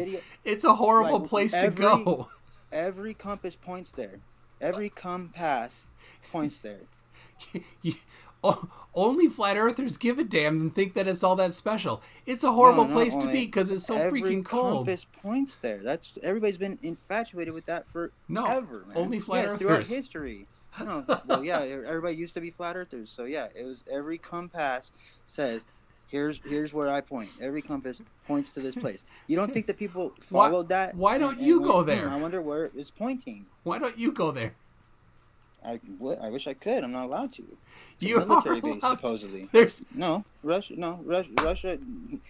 You can't. I can't afford to. Number one. Right there. They're not at the North Pole. No one shows himself at the North Pole. Right they show themselves at the 90th parallel. They're at the 90th parallel. There's no North Pole there. The 90th parallel is the North Pole. It's the same thing. Let's see a compass. Why aren't they showing their compasses walking up to it? Why aren't they showing what happens to the compass when you get close to it? Why aren't they showing because the magnetic North Pole is not at the geographic North Pole. Do you not even? That's right. You don't even understand that? The magnetic North Pole is what I'm talking about. Geographic, I don't care about. We haven't been talking about that. We've been talking about magnetic. Why? Do you think that history? Oh my God. I'm sorry, Flat Hero. Do you think there's like a totem, like a pole, like a mountain, a spot that you go around it, like walking with a compass? But there's something that magnet is. There's something magnetized that magnet on your compass is pointing to, because that has to be. In order for a compass to work, there has to be a magnet somewhere at the North Pole. Right? The magnet, no, not at all. The magnet is inside the Earth. Okay, if there's a magnet inside the Earth and it is centered at the North Pole, that's where magnetic field comes from. That's where it stems from. There's a place there. There's something there, even if it's just a field, even if it's invisible. There's just a field. Why aren't people showing us? Okay, fine. Because it's just not that interesting. Okay. Like, honestly, it is interesting to a lot of people. Then go there. It's interesting to anybody with a compass. Like, there's my compass always points to this place. Like, you don't think that people have been infatuated with that forever? There's been explorers that have gone there, specifically on missions to try and find it. It's a lot of them. And so here's the thing: you think that there must be evidence because you think people must be interested in it. So no, the reality is people just aren't that interested to it. To what? The North Pole or the magnetic North Pole? The magnetic North Pole, yes. And so you are saying that people are super fascinated with it. Now here's the thing: it used to be for sure. A lot of people used to be. Yeah, there was a lot of expeditions to it. There's disappearing land from a lot of the explorers that they said they would find it they'd find it and then all of a sudden they wouldn't be able to find it again. So I think it was called Ferguson Island, they called it, or something. It was a pretty majestic place according to folklore and according to all the explorers. Like it was folklore. It was mythological almost. Yeah, whatever. How about evidence for that? Yeah, whatever. Instead of folklore. I'll be right back with that for sure. Oh, yeah. Magnetic North Pole, guys, feel I'll do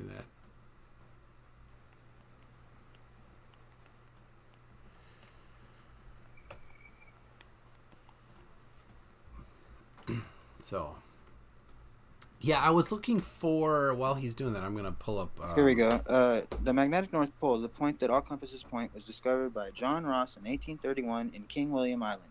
Unlike its namesake, geographic, the magnetic pole moves about 15 kilometers annually, currently located at latitude 82 degrees north in a very chaotic area of the Arctic Ocean. Okay, well, there's one of them, 1831. John Ross, he went up there. He was pretty interested in it. He went all the way up there. Okay. And so you're telling me that there's nobody else that goes up there? No, I'm telling you, it's just... Well, where's videos of it? Yeah, I'm telling you... We have videos of building apartment complexes. Like, there's not a video of them going up to the North Pole. Well, it's easy to go to videotape a apartment building. Yeah, well, there's no video of them building the ISS either, unless you count cartoons.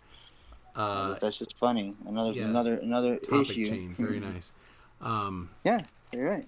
But it was related because there's certain things that should be videotaped that are videotaped. When he went there, how come he left his cell phone at home, huh? It was in 1831. That's just he didn't have a video camera. Oh, damn it! He should. No.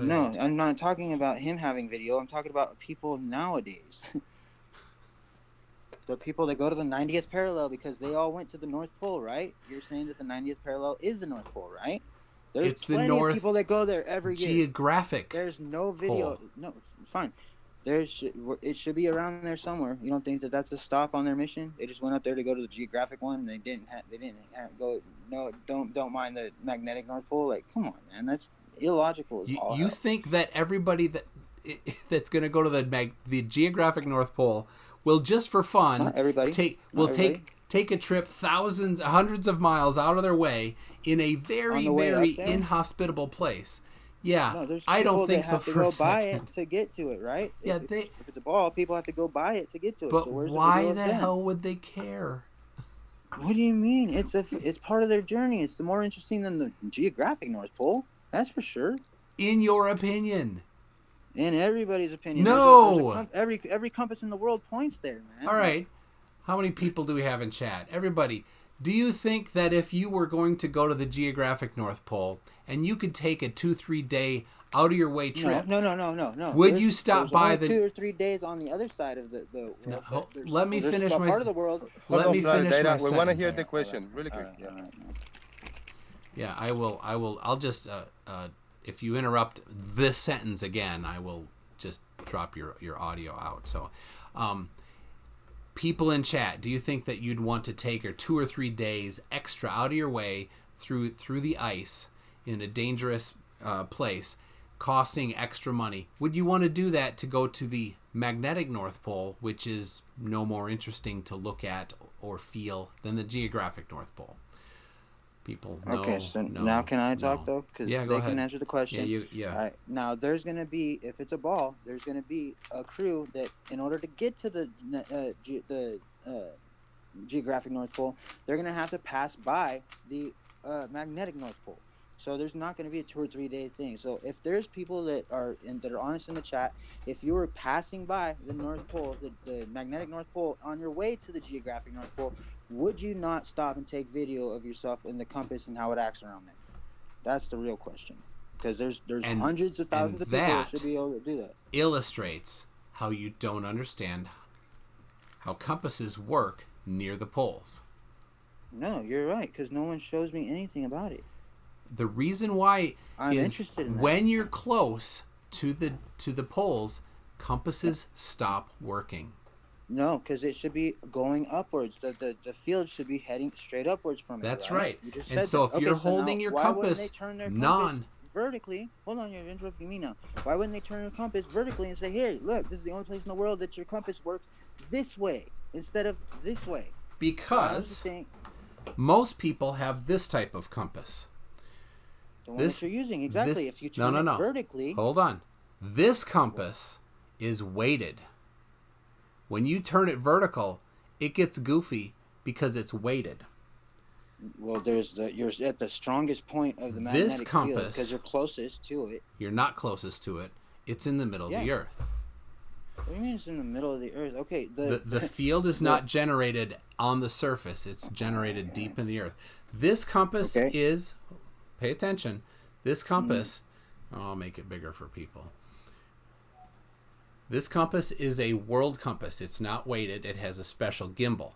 It's not designed to go this way. It sort of works.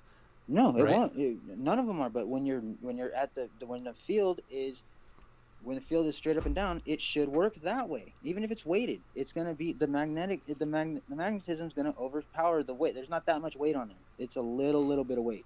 It should be facing straight up. Let me finish my sentence here. This is a world compass, and the gimbal is different. And I do get 71 degrees inclination here, and I don't know if that's saying it right now. Yeah, it looks like it is. This is so, and I gotta shake it a little bit because the gimbal binds. Mm-hmm. So that's not what I'm talking about, though. I'm talking about the other one. It follows it can point north, held horizontally anywhere else in the world. If it can point north, but when it's weighted, it's off. In the world, then this one doesn't work the same. It doesn't matter. I'm talking about So, the one that everybody has. Let's do this. People in chat don't care, wouldn't do it, and compasses don't work normally when you're close there. So, how far away do you think it is? Because it's only on the way if you're coming from the correct direction. Exactly. So yeah. Some where would they be coming from? Wherever it is located now, I don't know, because it changes 15 degrees annually, supposedly, whatever, 15 miles annually, whatever. But wherever you're heading from, if it's along your way up there, you would think there would be a bunch of people on that trip, on that expedition. They're saying, hey, here's this part along our journey. This is kind of important. We're going to the geographic one. Why not videotape ourselves? We're videotaping the geographic one. Everybody's showing videotaping. They're not going there to do video. There's nothing interesting there. But they are, though. They're on vacation, a lot of them. Like they're going on ships. Like there's it's a trip. Yeah, it's a trip, and the destination is something, and so the geographic, which is not even as interesting as the magnetic. I disagree. There's nothing there. There's nothing there? At either place.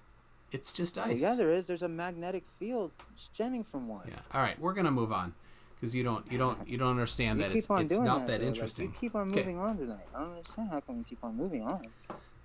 So, well, you can't decide which map you want to use.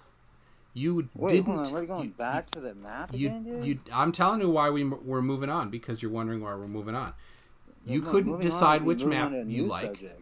Fuck, we've killed the fucking map. We've killed the North Pole. Let's do something interesting, dude. Okay. And how big is Australia? Why are you going back to the fucking same thing? I've already explained all this shit, dude. You're not moving on. You're moving backwards and saying you're moving on. Yeah. Just like you're changing subjects when you're just like fusion, like fucking like you have nothing to back it, but you're saying, oh, this is definitely what happens. Even though I can create a star by sonoluminescence, and go figure that's what the Bible says that space is. Even though that you can create a star in a lab in the water. It doesn't contain. Yeah, you have to put in. It's called sonoluminescence. You can inject sound into an air bubble. I understand. Just because you can make a light in a way that you think that you like making light doesn't mean that's where the light comes from. No, but it's the exact same fashion of light that we see as a star. How is it the exact same fashion of light? Because if you zoom in on it with a telescope, it's moving. It's not a solid object. Like even planets are not solid objects. They're just hold on a second. Yeah. I don't care about crappy P900 cameras because they're not very good at high zoom. Telescopes. Yeah, telescopes do not show what you just claimed. Okay. So they do. All right, Geist View, this is your chance. I will pull up what you sent to me. What are you doing there? What are you making noise? Yeah. Yeah, please do not show us. You just asked. Superb. All right, so you said. Let's see if I can.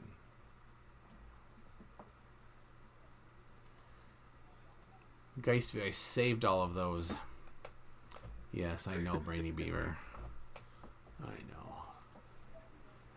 And even though you didn't say it in French, I know what you're talking about.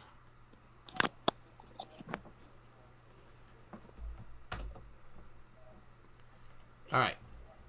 I saved all these and I can't find them right now. Geist View.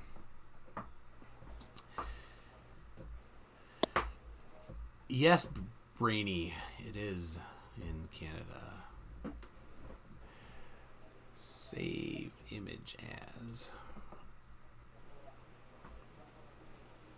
Do.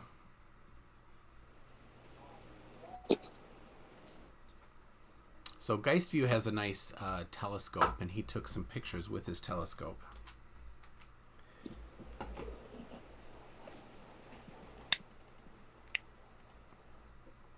Here we go. There's his telescope.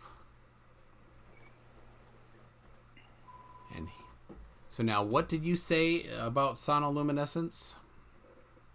And how it proves that stars, yeah, and it morphs. And it morphs. Okay, so, and but stars what? What did you say about stars? Stars what? What do you mean? You made some claims about stars. That planets weren't solid objects. I said that planets weren't solid objects. And stars aren't solid objects? Is that what you said? Stars would be lights. Like these? Hold on. Like those? Those are stars. Yeah. Those are stars taken with this telescope. Yeah. Right? Okay. I don't know. Maybe. Sure. You don't know, maybe, sure. I know I'm not looking through that viewfinder. Like, I'll take your word for it. What's the point? Okay. I mean, you can go to a local university and they typically have these.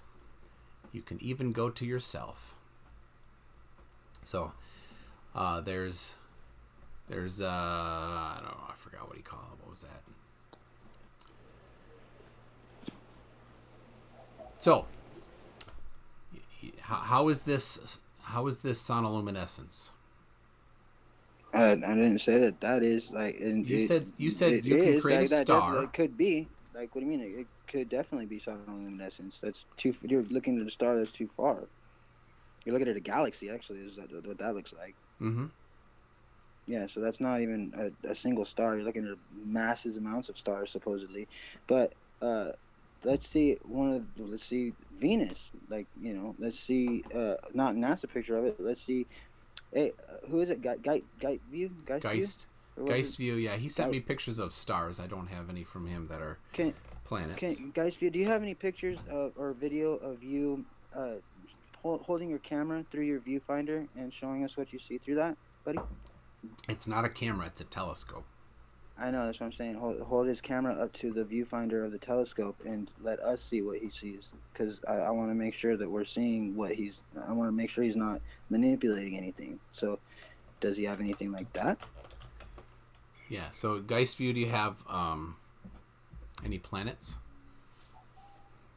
Or no. Video looking through the viewfinder of his telescope. I want to see through the viewfinder of his telescope. Do it yourself, lazy. Go. What's so hard about that? I mean, come on, that's just all right. So when because like, that picture. If I were to produce that, if I were to show you something. No, you're muted. I was talking. You're muted. Okay, that's a 50-minute exposure, right there that you're looking at. Okay, so you can talk now. That's because you're demanding something. You're demanding something based on your ignorance. I could talk. That's not how it works. I could talk. You can talk now. You said I could talk. Okay, so now look. I'm asking. I don't care about this image. I don't care. I just want to see what he sees through his telescope. He could go outside and do it right now. Show us what he sees through his telescope viewfinder. I'm not talking about a 50-minute exposure. Millions of people have done it. What he sees when he puts. Millions of people have done it. I could. So drop the incredulity and go do it yourself if you want to disprove it. You go disprove it yourself right. by taking your own No. camera, going to a viewfinder and looking in and not seeing it. That's how you disprove it, not by demanding that millions of people haven't done it because you didn't see the video. I don't have that good of a telescope. I was just hoping that he could actually show that he wasn't manipulating. I told you, anything, or, you can go. making a 50-minute exposure. You can do it yourself. You can do it yourself. I can't. I don't have that good of a telescope. You can but find you're right, somebody. You can go to a local university. They're always eager to they're the biggest nerds out there, man. Right, Guys View? Mm-hmm. The telescope nerds. They're always happy to have somebody show up at 2 a.m. to look through their telescope. Why you got to make it so difficult? I'm sure people in your audience would want to see that what he sees through his telescope. Why is that such a big deal? Because people have seen it for years. It's not something that people like. I don't believe it. If you don't show me through your telescope in a video, then it didn't happen. It's not about belief or disbelief. I just want to see it. I'm sure that people in your audience want to see. Go right ahead through that nice telescope of his. Go right ahead and do it yourself. Why? Because he doesn't. Wait, you're demanding that he right now. I'm not demanding. I'm drop asking. everything he's doing. Run out back. You're misunderstanding. I didn't say that. I asked if he had any already. I didn't say go do it. I said that you could do that if you wanted to. But all I did originally was ask, do you have any video of yourself pointing the camera through the viewfinder? That's all I asked. I don't see what the big deal is. I mean, it should be easy. Yeah, that's a good point. BM Furball there, because Furball has a telescope of his own as well. There are YouTube channels that do that. Okay, right? Furball, so, do you happen to have any videos like that? If you're curious and you actually want to learn, you can. I want to see through his telescope, his expensive telescope. I'd like to. Yes. Does he have any videos like that on YouTube?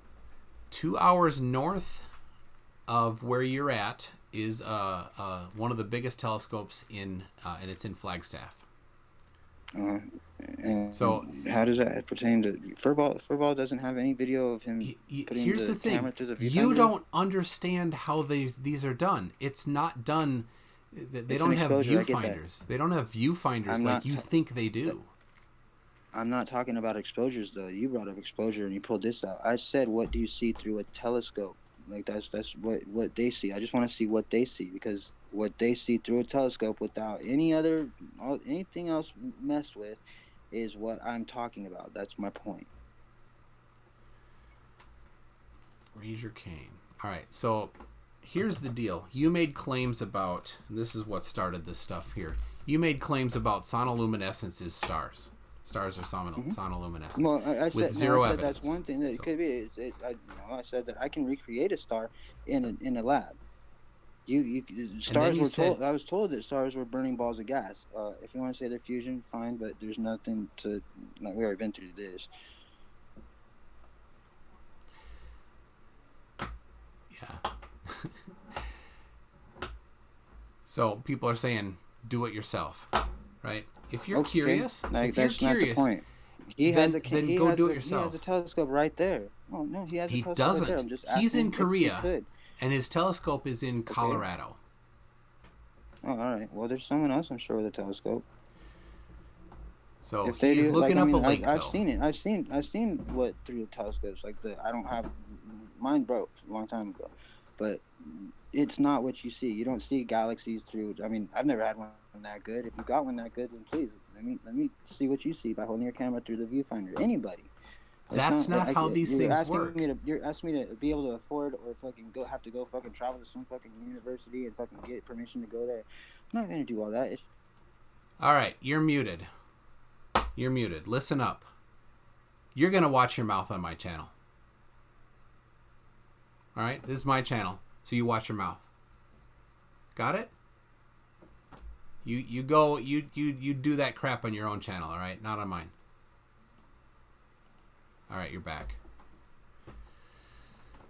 Sorry, I never knew it was a PG rating. We've gone over it before. No, I've never heard you say that I couldn't swear. Yeah, I know. Your memories are poor. We've gone over it before. Did you say anything about that at the beginning of this video? Do I have to do it every time? Is that... Well, I Right. mean, yeah, like I mean, if you want No. that, if that's a rule, I mean, I would, you know, if I had a rule like that. But all right, I can respect that. I just didn't understand that that was a rule. All right, Pete. I thought we were all adults here. Yeah, but there are people that aren't adults that might want to watch this. Okay, fair You enough. see? Hey, Gleam, I'm not talking to you right now. All right? My email address is mctuned@mctuned.net. So, all right. So you have no evidence that stars are sonoluminescents. Okay? Well, no, I don't. Just I have as much evidence as you do. It's about just a them being guess. fusion, but except for I can recreate something that looks awfully lot like a star in a jar. But these are lights.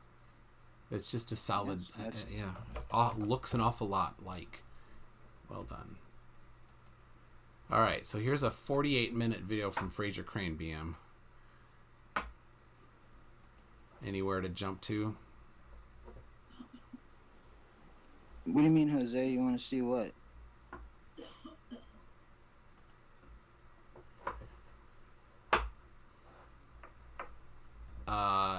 What do you mean, Jose? So BM had He typed something in the message. So. Oh, I see. Okay. Yeah.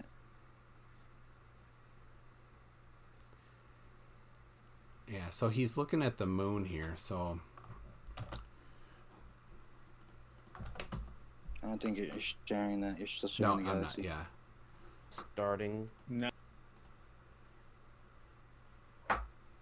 So this looks like, a live video of the moon.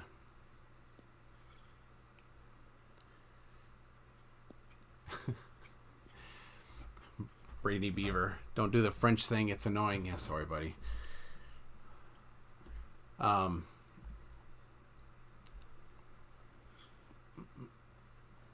So this is that Fraser Crane who Brainy Beaver was, or not Brainy, BM Furball was talking about. So, I don't know. This is a live through a telescope. Ooh, Geistview has some stuff he's sending. Awesome. So that's live through a telescope? Not live right now. It was recorded live. Looks like. What's was the a moon hangout. changing colors for? That would be like Oh, are you scanning? thin clouds passing in front of it. Looks like. Is that how real time, or are you moving the timer? It's just playing. Oh wow, Yeah. So. pretty heavy winds.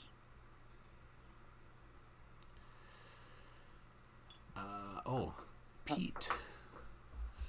His I wonder how videos. fast those clouds are moving to be traveling across it that fast. It's crazy. What do you think? 200 miles an hour?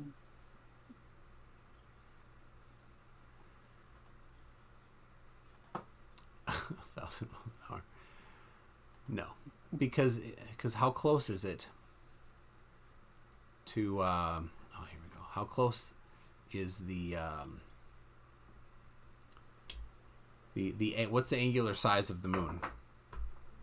Well, I don't know, but you see that eye Half a on the degree. moon? Like the Half a face of the degree. moon, the eye that eye is only 50 miles wide, right? The Copernicus crater. Actually, I think it's below the screen there. Like the eye, see the two eyes and the nose, and then the kind of no. There's two eyes in the middle of the moon almost. Okay. A little higher than center. You see those? Yeah. One of those is the Copernicus crater, and is 50 miles across, right? What? One of those eyes is the Copernicus crater? Yeah, I'm pretty sure. Yeah. Now, I know where you're going with this, and of course, this is zoomed way in. I know. Right. I can see it with my So, there it bare is. eyes. So Yeah, I I don't see it think with you your know eyes. where the Copernicus crater is, right? So I just looked it up. Okay. It is off the screen. It's down below where that thing that says Mark, whatever his last name is. That's where the Copernicus crater is. Should I look up what craters make up the eyes in the moon, or are you right there? I'm looking. I have the page up for the Copernicus crater, which is not near that. So, all right. Jose, so I never got a Pete. response from you. What did you want to see, buddy?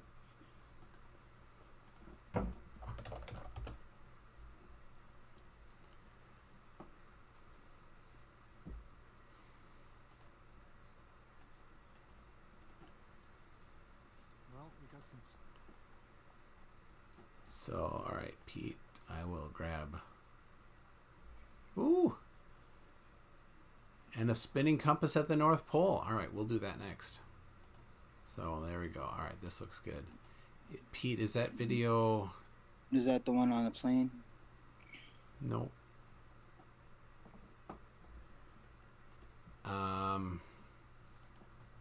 Let's see. Oh, okay. So one of the biggest craters on the moon was created by an asteroid more than 150 miles across. A study suggests it smashed into the lunar surface about 3.8 billion years ago. Oh, they're pretty on point.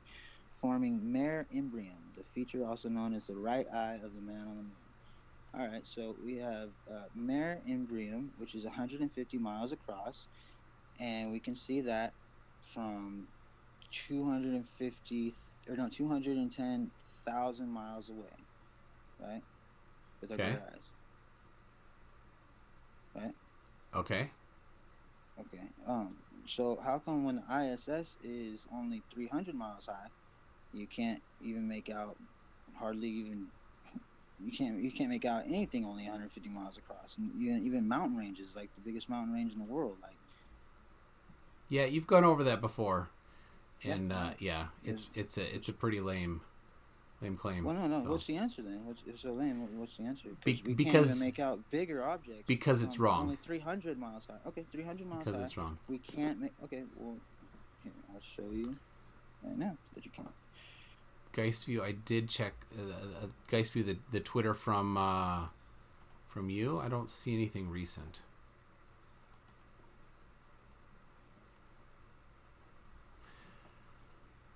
So, over 700 miles across, you're saying, Astrorex? So, all right. So, what crater are you talking about there? Mare Imbrium. The reason I bring it up a lot is because it was my own creation, so to speak. As far as I know, I'm the first one who brought that up. So Mare Imbrium is 712 miles wide. It says what? 720 miles 712 miles wide, Mare Imbrium. Okay, 720. Oh, okay, I see what they're saying. They're saying that the asteroid that made it was 150 miles. Okay, I get that. All right, so it's 720 miles wide, so we still fine. 720 miles wide. We're gonna see the longest mountain range in the world is the Andes, which is 7,000 or 43,000 or 4,300 miles long. Okay, so that's much bigger than a simple 720, right? 4,300. Yeah. Can we agree on that? Yeah. Okay, cool. So let's see, ISS of Andes.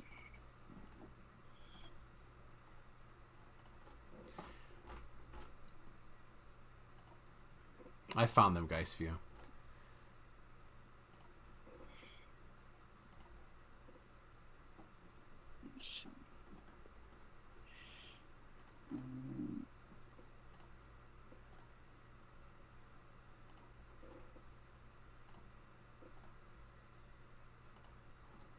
Okay, Space Shuttle Discovery flies over Andes Mountains in Chile and Argentina.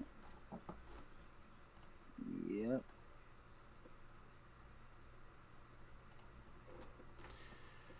Oh, I shouldn't have gone ISS there, right? ISS Andes. All right.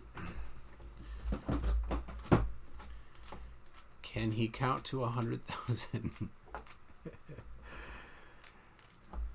All right, so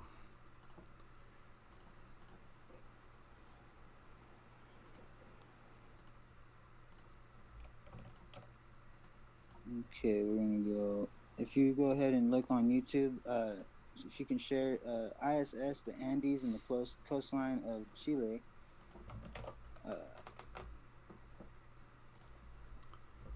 What's the name of the video? That's zoomed in. They're zoomed in right there. I need to find one that shows with the astronaut's view, not zoomed in.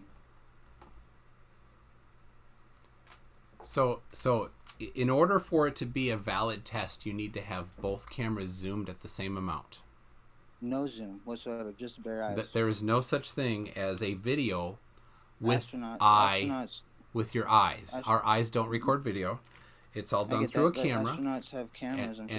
And all cameras have zoom levels. Okay. I get that. There is no such thing as a camera without zoom level. So if you're going to do a side-by-side comparison and say, why can't we see this because this is too big and this is too small, you need to have the same focal length. Take a camera and look at the moon without zooming it in. There's no such thing as without zoom. There's always a focal length. No, look, without there's zooming in. Always a focal length. I get that there's a focal don't length. care. Don't say without zooming in. Because you don't push zoom in. You just hold it. Okay, and so what's the focal length? No matter what the zoom, no matter what it comes stock, if you leave it without pushing any added zoom to it, and then take that same camera and you go to the ISS and you look down and try to find because. Okay, so not zooming in. All right, so where is the same camera? At both places, you need to do side by side. I'm trying to find it right now. Because it's only 300 miles really, and you can see. All right. You can barely stop. 4,300 miles. It doesn't matter unless it's the same zoom. 210,000 miles high. Like that's what 200 times more. How many times farther is that? 210,000 miles as opposed to 250 miles. None of what you say matters. Because step one, they have to be the same zoom. Okay, I'm saying that your 210,000 miles is astronomical distance longer than just 250 miles. Can we agree on that? Sure, but if you're gonna compare what you can see to what you can see, it has to be the same focal length. Otherwise, we don't have a comparison. I get that, but what does your logic tell you? If you go double the distance from any object, it's going to be half the size that it was when you're with the same zoom. Absolutely. No, with your eyes, yeah, with same zoom, yeah, exactly. Like it's going to always half in size. So if you keep on going half back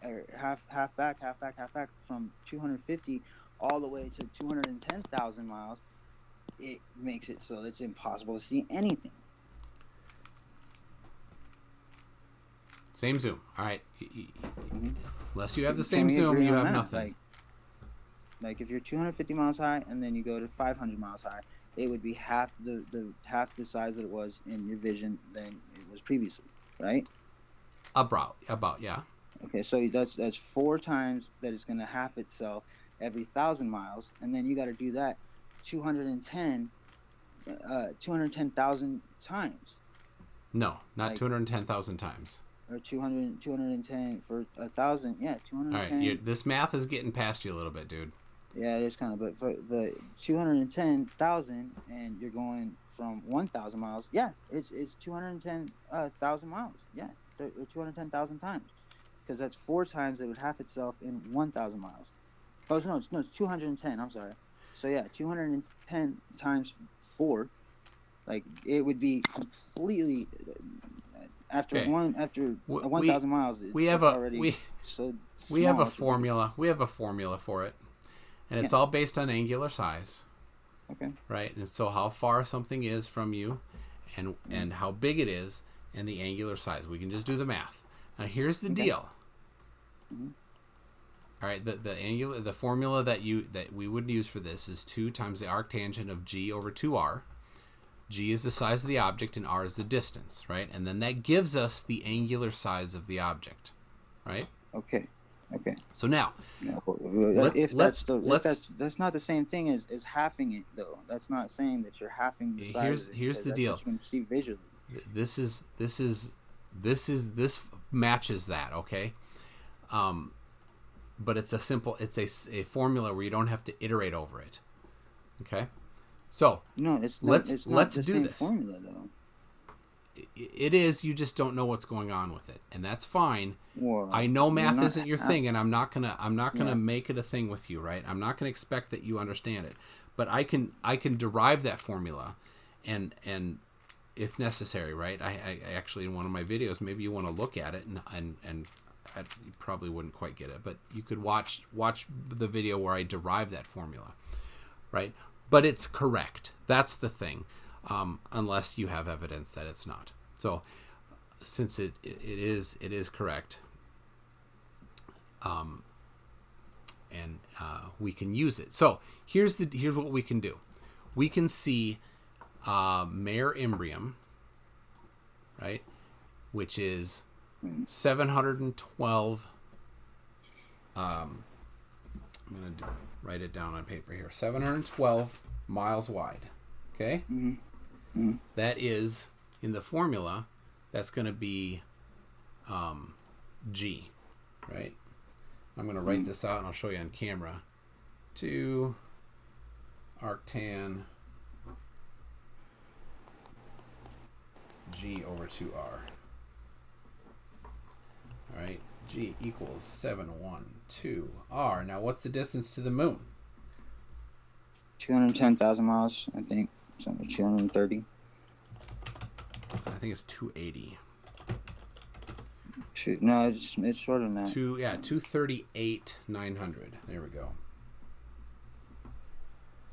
All right. So here's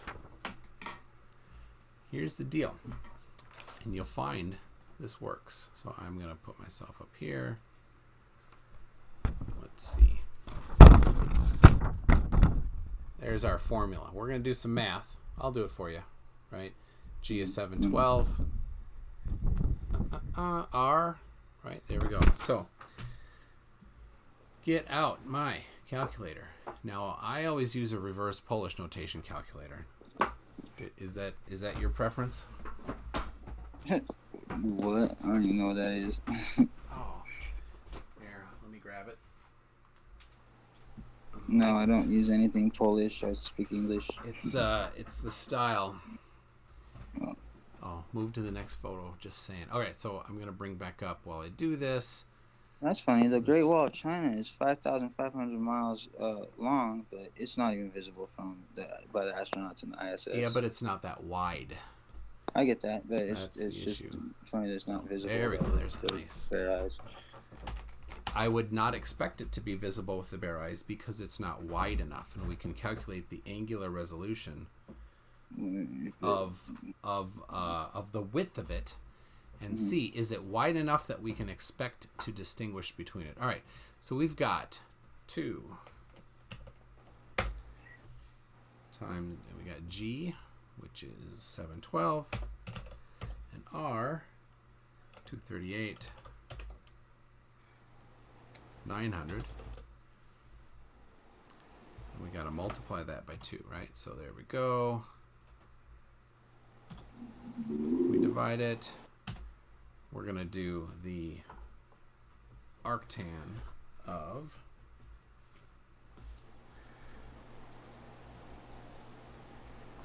very small number here, 0.00149.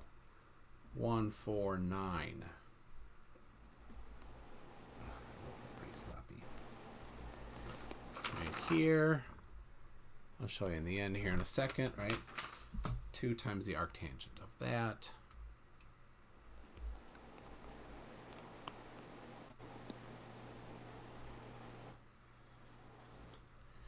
So we expect that to be 0.17 degrees. Okay? I'll make it bigger here. Oh, yeah. Well, Right just there. while you're doing that, you Hold know on, when you're tracking. Oh, okay, still. I'm done. We expect, based on those numbers, for it to be 0.17 degrees. Now, the moon as a whole is about 0.5 degrees. right? So if we look at the picture, let's see if we have, Geist, if you had a picture. Well, it's too zoomed in. That's some good detail there. Hold on, I'll Well, bring it up. here, real quick, check it out. The ISS, when you're tracking it on ISS tracker, you can see it with your bare eyes, right? Like I look up, I see it with my bare eyes. You can see it too, right? When it goes across the moon? Well, no, the light in the sky, that's the ISS. Yeah, you can see it. You can see it with your bare eyes. Right? It says at the right time of day. space.com. Yeah, at the right time of day, you can see it, especially on the horizon, or if it goes across the moon, you can see it too. Okay, sounds good, but there's a little problem there because it's only the size of a couple double-decker buses, and I Okay. can't make out a couple double-decker buses from even 4 miles, 5 miles away. Like it's way too small to see. Like like when I'm in a plane, I'm only 7 miles high. I can't make out a couple double-decker. I can't even make out a football stadium. Like, so how is it we're seeing from 250 miles the ISS, which they claim it is? Everybody says that. Look up, there's the ISS. You can see it with your bare eyes. How is it that we can see it with our bare eyes, but we can't even make out a football stadium from 7 miles high? Angular size that. Absolutely, you're right. Angular size. Okay, yeah, like we can't make out from 7 miles an entire football stadium, but from 250 miles we're supposed to be making out a couple double-decker buses. How big is it? How big is it when you're looking at it? A couple double-decker buses. No. When you're looking at it, and when you see it with your bare eye, how big is it when you see it with your bare eye? You can't see something that small. No. You can't see a couple double-decker buses from 7 miles away. You began this line of reasoning here by saying you personally have seen what is claimed to be the ISS moving across the sky. Are you backing? Yes, you've seen that? I've seen what they claim to be. Yes. Okay. How big was it in your line of? Just a pinpoint light. Just a pinpoint light. Okay. So a pinpoint light, like we went over before, is potentially beyond the vanishing point. So it's smaller than your eye's ability to see and differentiate things. Now, people have taken pictures of it going in front of the moon. And here's the deal. When we do the formula, I haven't done it myself lately, but but do you want to try it? Do we take the size of the ISS? A football stadium from only 7 miles high. How come that's beyond the scope of our vision? It's not even a pinpoint. We can't see nothing. It's not, right? Here's the deal. No, you can't see it. Yeah. When you are looking at a point in the sky and you're seeing light against darkness, right? You have the darkness. The football stadium is a huge amount of light. There's no light. I'm sorry. Did the beginning of did the middle of my sentence interrupt the beginning of yours? When you're looking at the ISS, the size of whatever it is, right? The light that it puts out compared to the darkness of the rest of the sky, there's a high contrast. What light? It's beyond. It's reflecting the light of the sun. If you're saying that you saw it with your bare eye, it's not. It's at nighttime. The sun's on the other side of the earth. It should be on the other side of the ball. And where did you see it? You can see it where the ISS tracker tells you to look. Like, but where goes was right it? Over, straight in up, the sky. Or did you see it on the horizon? No, it's more like on the horizon, but it's still like you can still see the light. All right. So if it's on the horizon, and that's where I know you're going to see it, because that's where you can see it at night, and that's out of necessity because that's the only place that you can. Right here, I got the globe here. Right. So if you are on the backside here, and the sun is the camera, right? You can't see the sun. It's nighttime because you're looking that way. The ISS is right here on the side. So the sun can get the ISS, and you can see it from the backside. That's how it works. What's reflecting? What's so reflective on the ISS that it can reflect the sunlight? Like what? It's aluminum? It's painted. It's painted white. So how is it reflecting that much sunlight? Like there's not even very much metal. Because it's white. Exposed.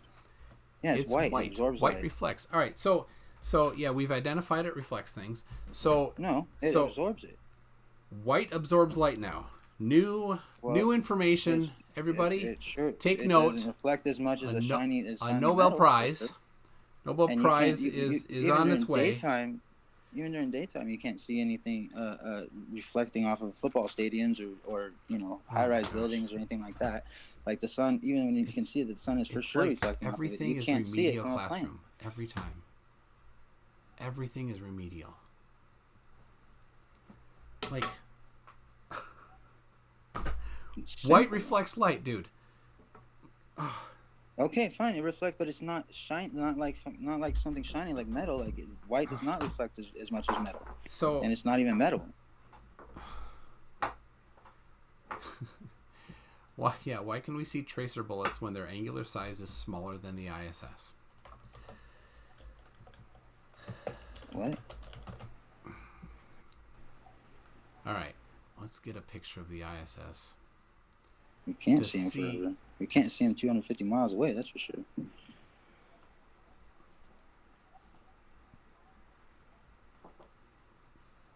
Tracer bullets disappear pretty quick, really. Yeah, but can you see them? Can you see? But while they're close to me, yes. Yes, so you see the light, even though their angular size is less than the angular size of the ISS. That's because it's putting out light. Less than a mile from me, yeah. It's about angular size. You keep getting confused between distance and angular size.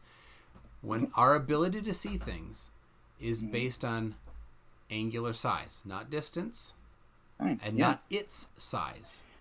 Those things factor into it.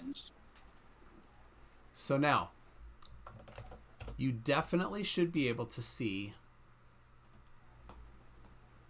Let's see. That wasn't it. You definitely should be able to see things that are putting out light. So, here you go. Here's the shiny things here on the ISS. Here's white stuff, light colored stuff, and here's the solar panels, which would be facing away from us in general, but they're dark, and they'll reflect some. The backside will. I don't see. So. I don't see it. If you're sharing, I don't see it. Oh crap! I'm sorry. There you go. So. Yeah, Jen Morgan's asking if I got my NASA shield check this month. It was a little late, but I got it. Yeah, thank you. Yeah. There's little pieces of it that you could see that might be reflecting enough to see for whatever its angular size is visible, but you can't even make out much more reflective surfaces on Earth while the sunlight is definitely hitting them while you're in a plane only 7 miles high. All right. You're making claims here, and I'm just going to insist that you back it up with math. Can you, in lumens, tell me how many lumens? No. You're making claims. These are testable. Look out a window. These are testable. You can see videos. These are testable. Videos of looking through the plane window as they're traveling. I've been in planes. I know what you can't see anything like a stadium. You can't see anything like this. If you were to take the ISS and put it on the ground, you could not see it from an airplane. Okay, now you've interrupted me every time I've tried to get to that point. Okay, so here's the deal. You've got the blackness of space and you've got the lightness of the ISS. You have this contrast. It's a huge amount of contrast. Then you take a grass stadium surrounded by grass or trees, very little contrast, and you say you should be able to see that from space. The reason why it's difficult to see is because there's no contrast there. And when it's small enough for our eyes to see, right, at point did BM Furball calculate the you gotta be kidding me, Toon. It's 7 miles from an airplane. It's 250 to 300 miles from the ISS. Yeah, you cannot see the ISS on the ground, even against angular the size. Darkest. Don't say miles. Say angular size. And if you haven't calculated the angular size, then don't talk about it. Okay, that and airplane is how? 7 miles high, commercial jet. And what is the angular size of a football field from a commercial jet? It doesn't. No, I'm talking about the ISS. If you were to put the ISS on the ground, like okay, the actual ISS on the ground, and take off and fly above it at commercial height, 7 miles high, okay, you would not be able to make that out. Even what is its angular size? Even if it was lit up with the brightest lights, if the whole thing was a halogen, you would not be able to see Okay. it from Do 7 you miles have high. evidence of this? Did you do the math? Yeah, because you can't make out a football stadium like it's got lights at night. Like you can see that it's all lit up at night. Like you cannot see that. You're just too making far. crap up. You're It's just too far and too small. You're just. I don't think you should see it. Therefore, you shouldn't see it. I've not No, done you any of the cannot see evidence. it. I don't have Therefore- any of the research. I No, just you- don't okay. think you should. Therefore, Show me that's me it. a football stadium that you can see at night from an airplane, commercial jet height. Because no, you cannot see it from 7 miles high. You cannot see a football stadium while a game is going on, all lit up. You can't. All right. So you've done this. Then you've flown over where I've you flown know over- that there was a yes, football I've flown over stadium. stadiums. Yes. You can look at many videos you want. Look at all the videos you want on YouTube. I've looked for it. There is no way Oh, to see again, the lack of a Unless you're video landing, is proof. Landing, no, the videos exist. You just can't see it. Oh, What are you laughing about? and of course, Show me. and of me course, 7 now- miles high. now you can if- see it. if you are 7 miles high, Yeah. and you're looking at out the window at a football stadium, how far is that football stadium away from you? If it's directly below you, it'd be 7 miles. Okay, If not, and- it's and only do a you couple have- more miles. But And do you have windows on the bottom of the plane that you were on? no, but they bank. They turn. There's you. Even if it's Okay, even so- if it's fine. so even did if you the instruct football the stadium is pilot? way larger. Okay, hold on. If you're gonna say that, okay, it could be 100 miles away from you, right, or something. Oh. Let's say it's 100 miles away from me, and it's a larger target than the ISS. You still cannot see it because the ISS is 250 miles or 300 from you. So you're still way in the red. You can't. It's impossible. But yet we're expected to believe that what we're seeing is really 200 or 250 to 300 miles high. You can take your camera All right. on a plane, Here's- your P900, and zoom in. You can zoom in on the ISS, right? The P900. You can take a picture of it when it's going across the moon. You Yeah. cannot zoom in on something that's 300 miles away, Okay. the size All of the right. ISS, and Angular see it. size. So how does that Show me work? the math. Show me the math. The math is you can't see something 300 the size of the ISS, Okay, like so a you can't. Thank you. double-decker buses, from 300 miles away with your P900, So- like you can when you're taking a picture of the ISS. Yeah, there's something up there. Yeah, like there's a light. Yeah, like there's pictures, people taking pictures of it. Looks Yeah. to me All like right. it's So these probably, are just empty claims. Wait, hold on, you interrupted me though. No, it's not empty claim. Like there's pictures of it. Red's rhetoric has shown pictures of it. Wolfie's taking pictures of it. Like, I mean, I believe that they're taking pictures of something, and something is going across the moon. But what I'm saying is, if you were to try to focus on anything, even a football stadium for 300 miles away, you cannot see it with the P900. The same camera, they're taking pictures of it from going across the moon. So how is it that you can only see it when it's going across the moon, and when NASA says it's really this far, but you can try to replicate that experiment with anything else, and you cannot do it. All right. Well, yeah. Show me that experiment where they tried to. Where you try to zoom in on stuff 300 miles away? Yeah, anybody in a plane with the P900 zooming in as far as they can go.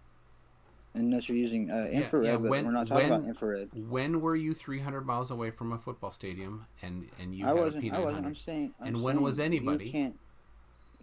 There's plenty of people that have taken P900s on their planes and try to zoom in as far as they can go. And they're like, okay, we know there's a football stadium over there. Let's No, zoom they in would on be the able to football see it. stadium. They would be able to. They would be able to see whatever. You can't see 300 miles. You're just making empty claims, dude. No, the longest picture Oh. ever taken on Guinness Book of World Records was with the. Hold I on, think it was hold on. 21 I'm gonna ask 1,000 you. whatever. Hold on, I'm gonna ask you to show it in the Guinness Book of World Records. Go ahead. What is it Okay, that's in the okay, Guinness Book of well- World Records? Yeah, it was from Mount or what? They didn't put it in the good. I know you know what I'm talking about. What? They never put it in the Guinness Book of World Records or what? You claimed it was in the Guinness Book of World Records, so I want to see. Yeah, that's what. I want to they see where it is and where did they claimed. claim That's what it. they claimed.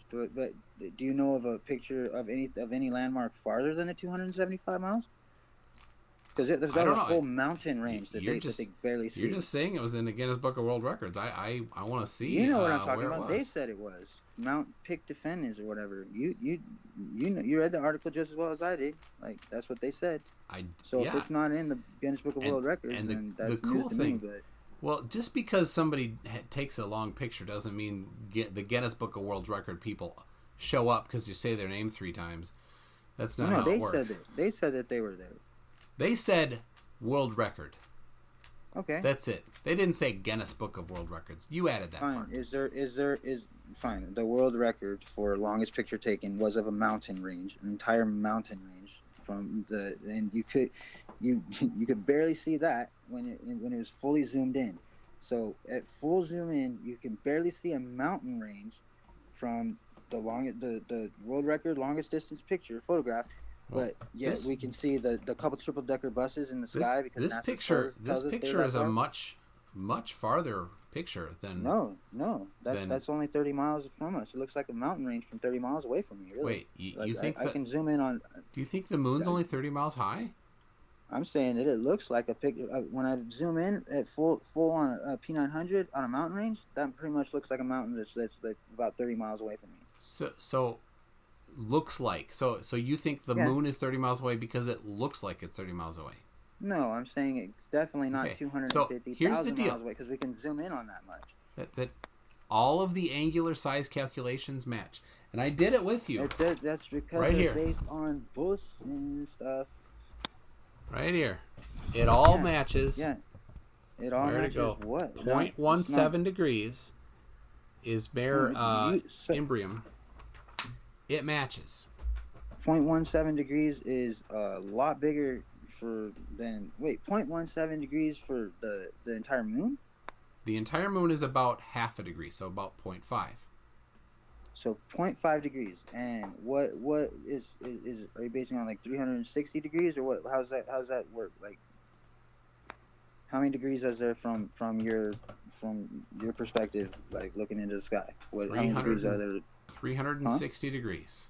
Okay, so 360 degrees. Is that from looking straight forward to straight behind you, or what? Or straight all around? Like again, with remedial class. How big is a degree? A degree is 1/360th of the circle. Of what circle? Of your dome of vision? Oh my gosh. I'm asking. Why does everything have to be remedial class with you, dude? Well, no. How big is it? Because you're saying it's 0.5 degrees. Okay, it's fine. How big is? Because 360 of my vision is that just what if I'm looking straight forward? How big the picture that I can see? Spin in a circle. Spin in a circle. You get 360 degrees. I get that. Okay, Start looking one way, turn all the way around, come back. There's 360 degrees. So half a degree would be huge. Half a degree is not that big. Well, if you're talking about everything you can see in a circle, not even just like the portrait of what you see looking forward, yeah, it would be huge. This isn't stuff that people argue about. People understand. It's funny how and not even flat earthers. What? No. Can you? There is no flat earther that doesn't understand that 360 degrees are in a circle and that the moon actually is 1/2 of a degree. There's no flat earther that disagrees with that, but you, because you don't understand these things. No, I'm asking for you to explain it to me because I don't understand it. Yeah, right. And that's why I'm like, how big is a degree? How big is a degree when I'm looking straight forward? That's not even going to count for. That'd be 180 degrees that I could see, right, from peripheral to peripheral, almost. Not it's even typically like 140. Less. Yeah, 140, right? About. It's different. It's different for each person. Well, okay. Well, I can see pretty good peripherally. So if I got 140 degrees left to right, what about up and down? How many degrees is that? 360. Horizontally 360 and vertically 360. Because I can see a lot bigger, a lot more peripherally than I can see up and down. It doesn't matter how much. It doesn't matter how much you can size see. Angular size. Yeah. The angular size of the moon is 1/2 of a degree. There's no argument for that. That's what you've been told. That's what I want to verify. I want to see how big a degree is, because if you put it into little blocks, there's 140 degrees from my left to right, peripheral looking straight forward, and maybe what, like 100, let's say 100 degrees from top to bottom, right? So if you fill that up with little boxes and call them each a degree, because that's what you're trying to do. You're trying to say that the moon is a half a degree. So that's if you put up a bunch of boxes, that's there's so many boxes that you would have to make the moon a half a degree. Like it's so few boxes that you make for the moon half a degree. Like, how does that work? It doesn't. Saying it's a half a degree isn't saying anything. Oh my gosh. When you're looking straight forward, your portrait, how many degrees do you see? Like I know that you see 140 left to right, maybe 100 top to bottom, giving you great vision.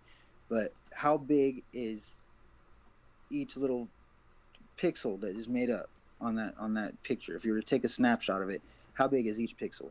How many degrees? Each pixel of what? Of your vision, your degree. How many degrees are there that you're able to see? Because you'd have to go 140 multiplied by 100, say, right? To make a bunch of boxes make up that picture, right? Thank you, BM Verbal. Right. I didn't actually expect this to be a challenging topic. No, I'm asking you. I didn't expect it to be challenging either. I thought you could explain it. Is that how you get how many degrees that you're talking about? Do I multiply 100 times 140? I know high school wasn't your thing, right? No, I'm asking you, Toon. People you know that. out of high school understand this. What? People that have finished high school understand this. I get that. You can mock me all you want. I've told you I don't get it. I'm so not could trying you to mock explain you. it to me, since you understand it so well, and everybody in high school can explain it to me so All right. well. Can you explain it, please? So, there are 360 degrees in a circle. When you turn all the way around from one side to the other, if you just took a hula hoop, for example, and you put 360 lines on that hula hoop, right? And you put your head in the middle of it, and you looked out at something, right? Mm-hmm. Between those two lines is 1 degree. Okay. Yep. We've covered that. So you can only see 140 about by peripheral, looking straight forward. When, sure. Like, say, if you're looking at the moon.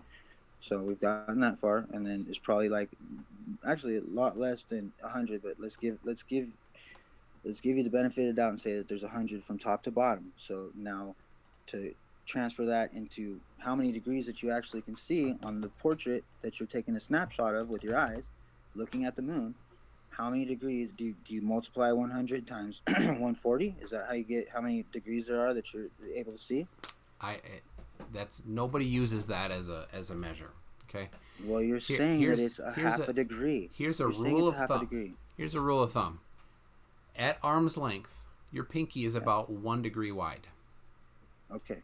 So at arm's length, your 3 fingers wide. Your 3 fingers are about 5. Look on the screen right now. So then this would be you see the cross section of just right here would be 1 degree, right? Of 2 pinkies, yeah. Yeah, okay, perfect. So now you're saying that the moon is only half of one of those, right? Yes. No, like like when I'm looking at go outside. Length, go outside right now. That would be at least it depends on where the moon is and its no, it doesn't. pattern or whatever, its orbit. But yeah, like there's certain times that it's a lot closer, and there's certain times that it's a lot farther seeming, especially at night and middle of the night. Like it gets smaller as it goes up, and as it goes back down towards the horizon, it seems to get bigger. Yep, and that's an optical illusion. Okay, fine, but it's you're saying that it's a 1 degree or half a degree when it's at the horizon. It's a lot bigger than a half a degree. That's an optical illusion. More than 1 degree. Here's the deal. Okay, here's the deal. Go test it. When's it not? When's it not an optical illusion? You have your pinky with you all the time. Mm-hmm. I think, right? Go outside. When you look, and I've done this because you're right. When it's on the horizon, you're like, holy crap, that moon looks really big. Mm-hmm. Hold your pinky up at arm's length. It's about half of the width of the pinky. In fact, I did it last night when it was on the horizon. The moon doesn't rise till 4th. Yeah, that's right. It was last. So I coach ultimate frisbee. Right here. Like tackle frisbee? No, not. It's not contact sport.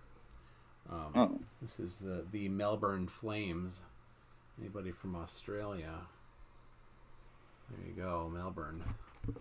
And I have. Oh, hold on. For that guy, my disc golf disc here. This is one of my favorite ones. Oh, It's golf Championship frisbee? Beast. Yeah, disc golf and ultimate. So I was there last night, and the moon was out, and the guys were running and warming up and stuff, and I'm like, hey, the moon's on the horizon or wherever. It looks really big. So I'm like, it is about half my pinky width. So, All right. do it yourself. Its angular size through the night doesn't change by much.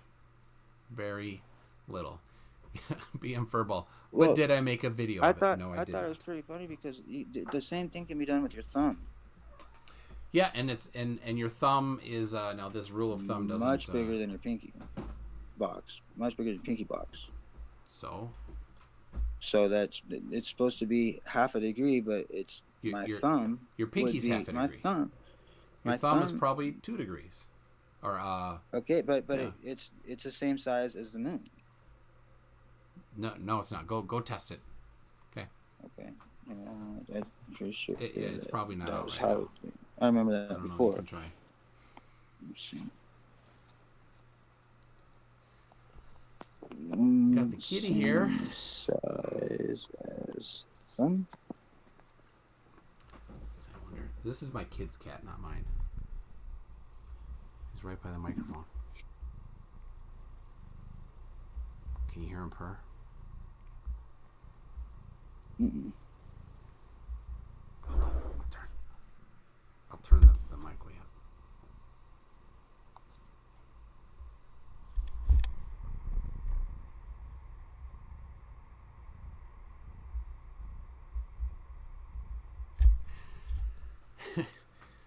Jose says he doesn't trust me because there's a cat. It's not my cat. It's my kid's cat. So The box of those two, the box of your pinkies right there is, like, at least on my pinky, is smaller than my very tip of my pinky, right? This is bigger than this box, right? well, I can't see it right now. Oh, hold on. I don't know why you need to make a box. Don't make a box. Just hold up your pinky, and is the moon that wide, or is it half?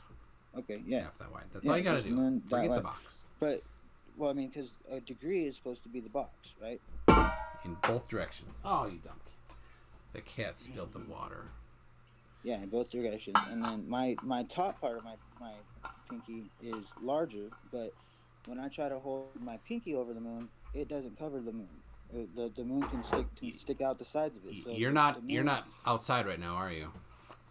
No, like you can do it with your thumb. The tip of your thumb, the moon will never be larger than the tip of your thumb. It can always cover it, but when I'm just holding my pinky, it's gonna be my pinky and my thumb are a lot different size. Like look at that. It's twice as big on my thumb than my pinky. Hold on, you guys see that? My thumb's about twice as wide. So it's not just one. It's not just half a degree. It's at least a whole degree right there. That's why I'm saying your degree thing means nothing. Like it's seriously, not an accurate measurement. This is not difficult stuff, and this isn't thing that people argue with. Okay, this isn't. There's no flat earthers that are like the moon is 2 degrees wide. Nobody says that. Nobody argues it. Even Gleam, who's in the chat right now and loves to be a contrarian, he'll tell you. You said it's half a degree. It's half a degree. Right? It's about half a degree, so it's about as half of the width of your pinky. Okay, but it's when you put your pinky up to it, your pinky's not going to cover the whole thing. You have to take your thumb to cover it. You made that claim. without No, going that's outside to fine. test it. I, Okay? no, well, I did it last okay, night. look. Arm length, pinky. Pinky at arm's length. Are you outside no right matter now? where you are in the world, the moon is never bigger than your thumb. Correct. You Nobody's have to, arguing yeah, that. You have to cover. You can.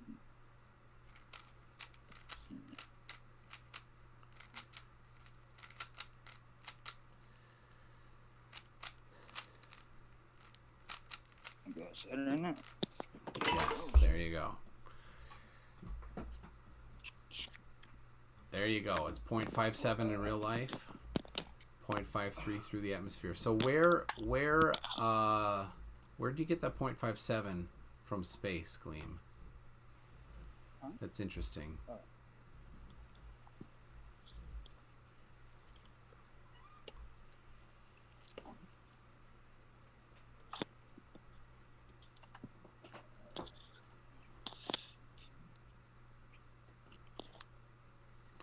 He's going around outside, I guess, right now. Looking for the moon.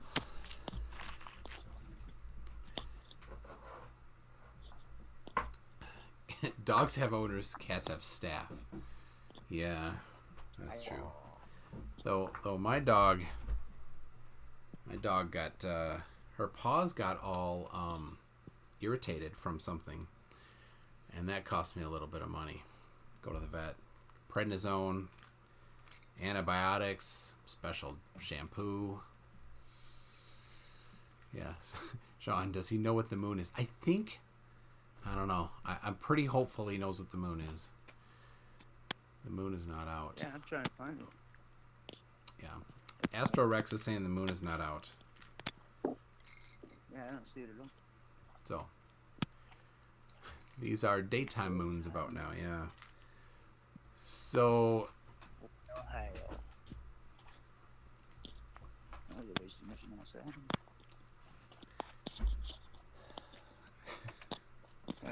all right.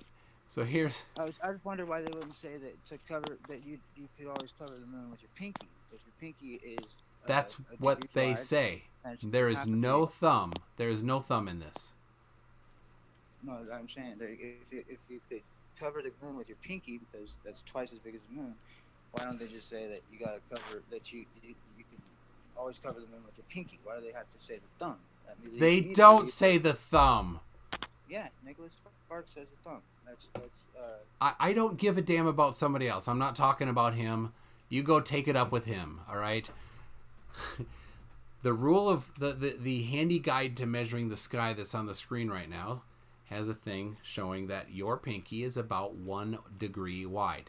Everybody has a little different pinky. Everybody has a little different arm length. It's an approximation, right? 3 fingers is 5 degrees. Your fist is 10 degrees. You do heavy metal. Is 10 degrees? You do heavy metal Why? with just look on the screen, dude, right? There's 15 degrees and the hang loose is 25 degrees, okay? That's approximate. The moon is about half a degree. I don't know why we got into this. I don't know why it was a difficult thing. It shouldn't have been. Nobody has a problem with that. So, well, because it's only saying wide. It's not saying how tall though, too. Like that's not. Oh my gosh. It's the same in all directions. I get that. There's no tall versus wide. Angular size is the same in all directions. Then you should be able to cover the moon with your pinky without. You should be able to cover the And moon you with your can. pinky and not see any of it, right? Absolutely.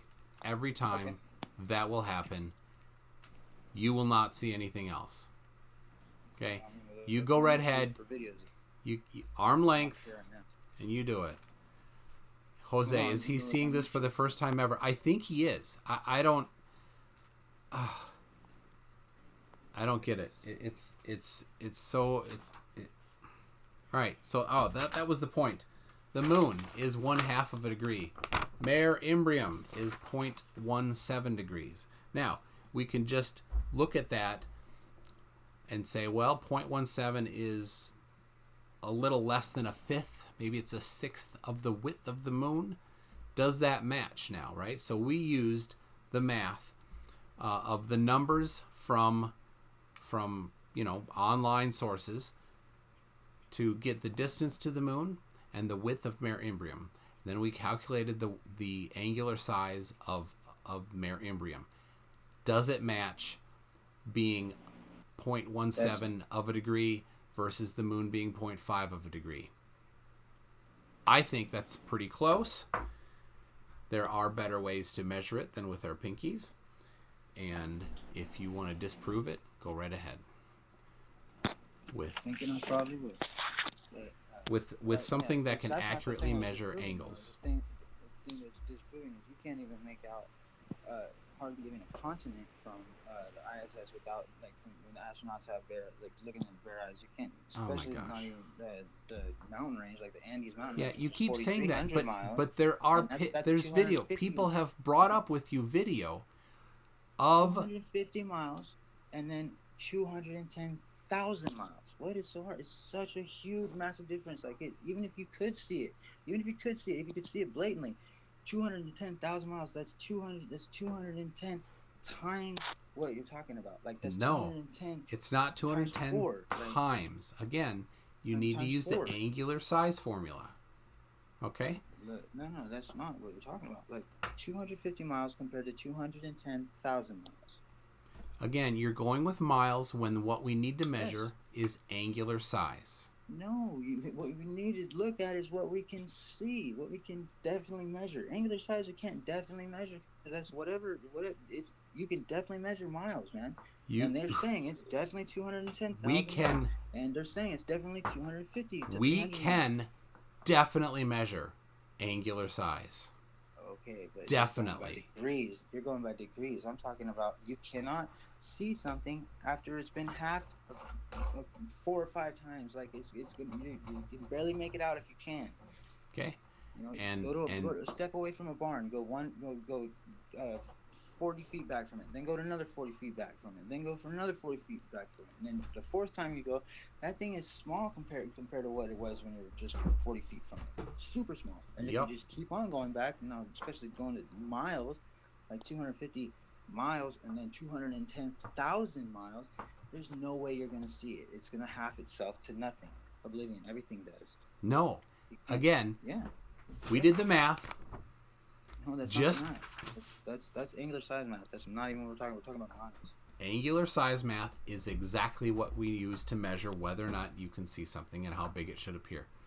I just did it, and you didn't understand it, and that's your fault, you're talking like you not can my see fault. After halving it 210 times 4 times. And you again did the math wrong. That's why I showed you the math. So that you keep making these claims that you having it, but you don't know how many times you're having it. That's the problem. You don't know. So many times. Anything. It doesn't matter how many times and how big that. It starts out a certain size and it gets halved and halved and halved. So that all of those things are empty claims until you put the numbers to it. And you're refusing to put the numbers to it. Your entire vision, something taking up your entire vision, like a wall of a building. As you walk back from it, it is going to become half the size of it after every time you double your distance. Like, it doesn't matter what. Like, you're gonna double your distance, you're gonna make it half the size, even if it took up your entire vision, every single degree in your vision. At only a few times, like not even 20 times, like you're not going to be able to even, it's going to be a degree. That's going to be 1 degree of your vision. Do the math. I've done it. I've walked backwards from my barn doing that. But we're not trying to look at your barn. We're trying to look at craters on the moon. It took up my entire vision, is what I'm saying. It took up every degree possible. If you're gonna go off of angular size and you're going off of degrees, and I'm saying you can start off with every single degree that's in your vision filled. As soon as you go back and have the size of it so many times, it's tiny, and then it disappears. You can't see it. Again, and it's not 1,000 times.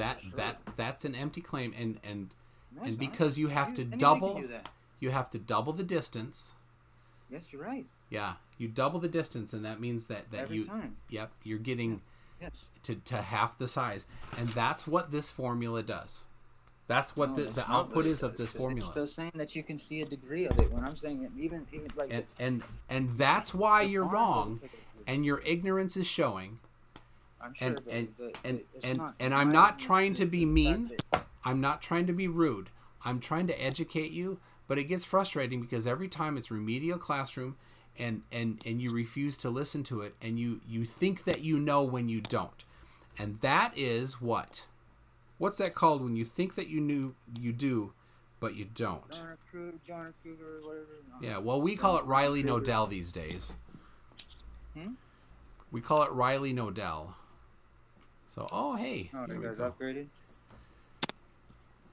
So, all right, we have. No, but all I'm saying is double the distance. It does half the size. And that's you're arguing that. And that is If you're saying, that's in this formula. This formula takes all that into account, so you don't have to iterate over every time. All right, so you're saying it's going to be the moon is a half of a degree.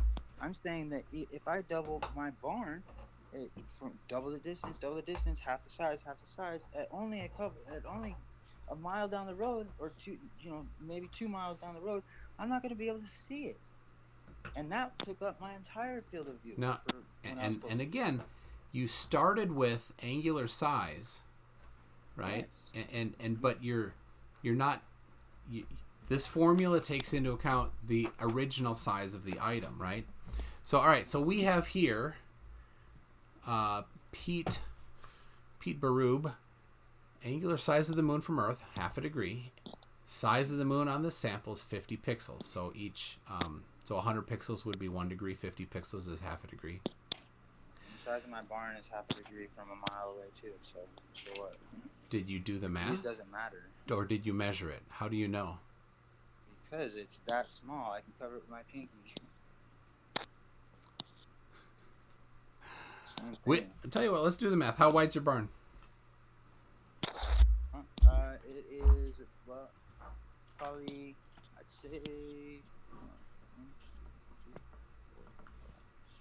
13, 14, 15, 16, 17, 18, 19, 20. Let's go with my house. 40, 60. Okay, if you do my house, which is like, let's see, 20, 40, 60, so 75, about 75 feet wide, and then it is 10. Okay, 75 feet wide. About 9 feet, 10 feet tall. All right. Well, no, we're gonna 10 feet tall. We're gonna go with wide. All right. With what? We're gonna go with wide, right? Yeah. Let's go 75 feet wide and then 10 feet tall. And we're gonna. What unit should we use? Well, if you double the distance from feet, let's go. If I go back feet, it takes all my vision, and then I walk back 1, 2, 3, 4, 5, 6, 7, 8, 9, 10, 11, 12, 13. What are you doing? 17, 18, measuring 19, 20. I walk back 20 feet. Now it's half the size that it was. Like I can see 10 feet above it, and it's 10 feet tall, and I can see the whole. I can see another 75 feet on either side of it. If you go like 30 feet and 30 feet, or 35, whatever. Walk back another 20 feet and. No. Now you have to go 40 feet. Now go 45 feet. No, 40 you're feet. doubling the distance. Yeah, you have to. Okay, fine. So double the distance. You're going 2, 3, 4, 6, 7, 8, 9, 10, 11, 12, 13, 20, 21, 22, 23, 24, 25, 26, 27, 28, 29, 30. You're gonna lose your signal. 33, 34, 35. Hold on, I gotta walk around something. 7, 8. Yeah. 40. All right. Yeah, So now I'm 40 feet back from the 20 mark, and it's half of the size it was. If I keep on doing that, if I keep going back all the way a mile away, it's gonna be a degree. All right, I'm gonna do the math here. Okay. 5280.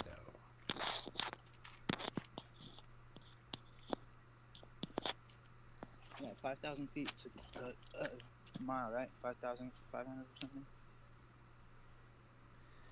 So at a mile, it should be 0.8 degrees. So yeah, that's exactly my point. Yeah. You have the distance of something. Yeah, Keep so we on can- having it. Keep on having it. It's so- gonna become nothing really quick. So how is the moon still there? Because so you just confirmed and agreed that the formula that the angular size formula works No, that, for your barn, and now we can test it for the moon. So let's go moon diameter.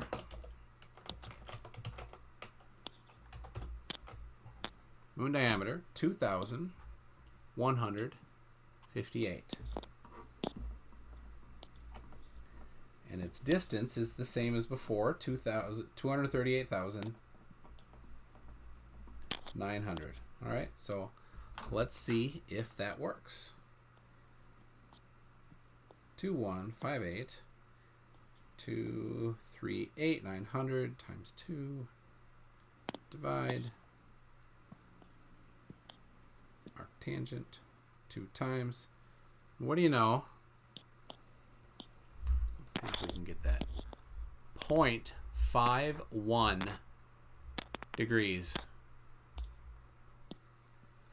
So the moon, according to the numbers, matches the angular size formula. but it's not a degree size. Like it's not a half a degree size. Like it's my pinky is a degree, right? So when I Yep. hold my pinky up to it, it's my pinky But- is not but- as big as the But moon. that's a claim that you have not verified. It is a claim that I verified. And here's the thing. You said that it was that when you put your pinky up to the moon, could you still see the moon? I could not. It completely covered it. It was about twice as my pinky was about twice as wide as the moon. Here's the thing. I keep saying this. Nobody disagrees with the angular size of the moon. Right? I even asked Gleam and he said 0.52. And I just did the math. I came up with 0.517, which rounds up to 0.52. So, angular size of the moon. How's the optical illusion coming into play? Like how does that work? So when it's on the horizon, optical illusion? yeah, when it's on the horizon, our we see what we do is we see things near it. We see trees and buildings near it, and so we just think it looks bigger. But if you put your pinky up to it when it's just above the horizon, you're thinking that looks huge, and look at that next to those trees. You put your pinky up next to it, you'll find the same thing. Okay. And I when I first saw it, I'm like, that's no way. That's just too much. And No, I believe you. I understand. Like that's crazy, but all right. But you know what? I'm gonna call you a liar because I can't even see the moon right now. There is one thing that and I covered this before with you, and it never, and the topic got changed, so I thought I'd bring it up now. Yeah. Let's see, hold on. I gotta name that folder so I don't lose Geist views. There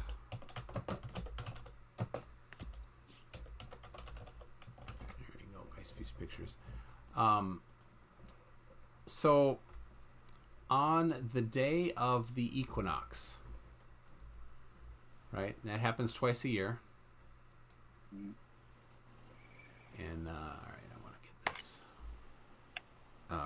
Hold on. Let me think. I want to focus so I find it here quick. There it is. Got it. Okay. On the day of the equinox, the sun rises due east. Just about due east everywhere. Between the Arctic Circle and the Antarctic Circle, right? It's a little different in the circles there, so we'll just leave that off of here. Due east. So on the AE map, how does that work?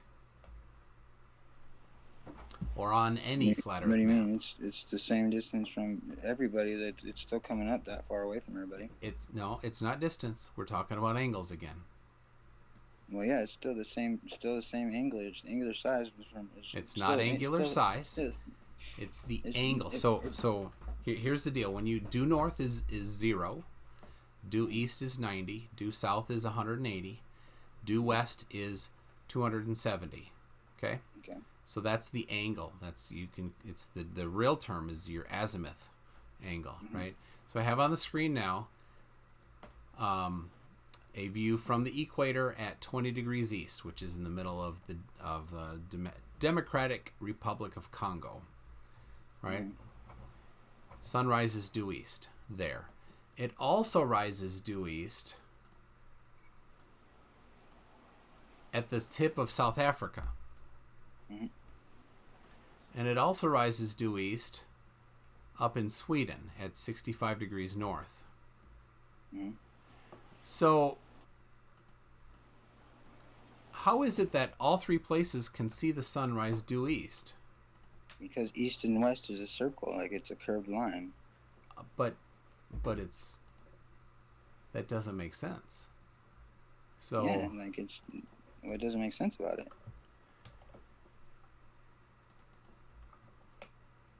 Let's see. I'll get.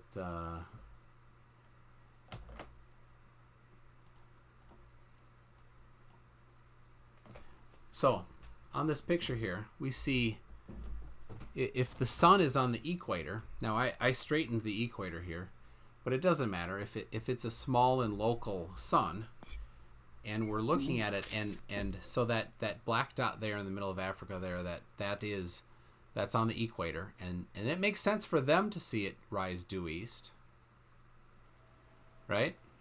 Well, everybody, if it's a circle. If what's a circle? The latitude lines.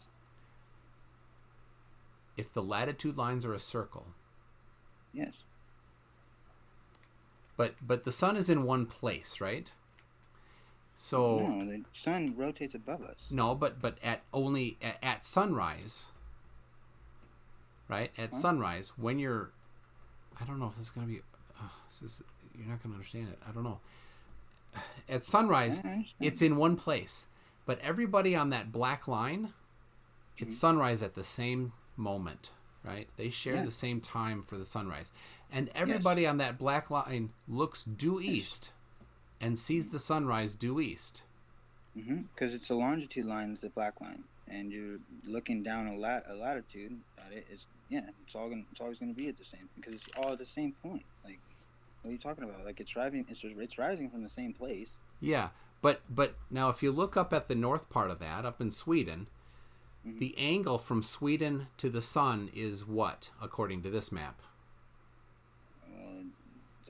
Due east, or would it be south of due east? That's according to this map, though. Like I'm saying, if you put it on the AE map, like it's all at the same point. It converges. The lines converge. Like it's not. Okay, so it's not straight like that. Yeah. Here's a little better one. Here is sunrise on the equinox, and we have the dot there in the middle of Africa, right? Which way is the sun rising according to this map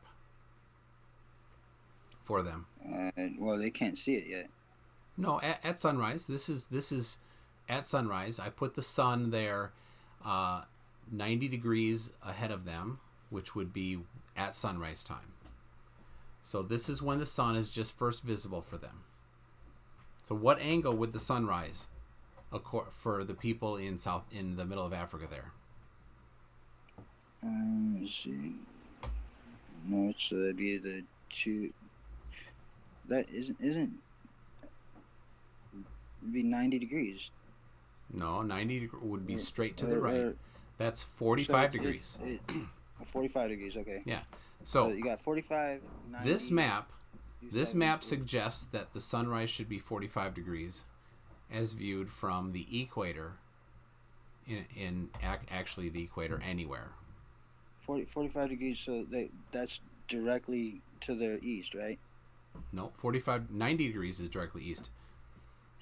90 degrees is directly east. Okay, so that would be going straight across the paper. That Yeah. you're looking at it like it's still straight lines. It's not 90 degrees over there because 90 degrees is facing north. North Pole is right there in the center, so it's going to be to if they're facing the North Pole. North Pole is 0 degrees. Due east is 90 degrees. It's to their 45 degrees. Is that 45 degrees at the equator, and then 45 degrees at the top, and then 45 degrees at the south tip. Why are you saying 45 degrees? So the because sun. That's the way that the latitude and longitude. That's the way that the latitude lines go. Okay, I'm not talking about the latitude lines. I'm talking about what angle. When you're standing in Africa there on that dot, and it's sunrise. According to this map, what angle should the sun rise? 45 degrees. Okay. What angle does it really rise? If it's not, doesn't it rise at 45 degrees or is it 90 degrees? It rises at 90. This is the observation. That's 90 degrees from it. That's what I'm saying. Like if it's 90 degrees from that latitude or from that longitude, it's going to be 90 degrees the whole longitude. Here's the deal. It predicts that it'd be 45 degrees. Azimuth. Okay, so then it would be 45 degrees on that longitude. Yeah. But the observation is 90. Do you get what's missing here? These aren't matching.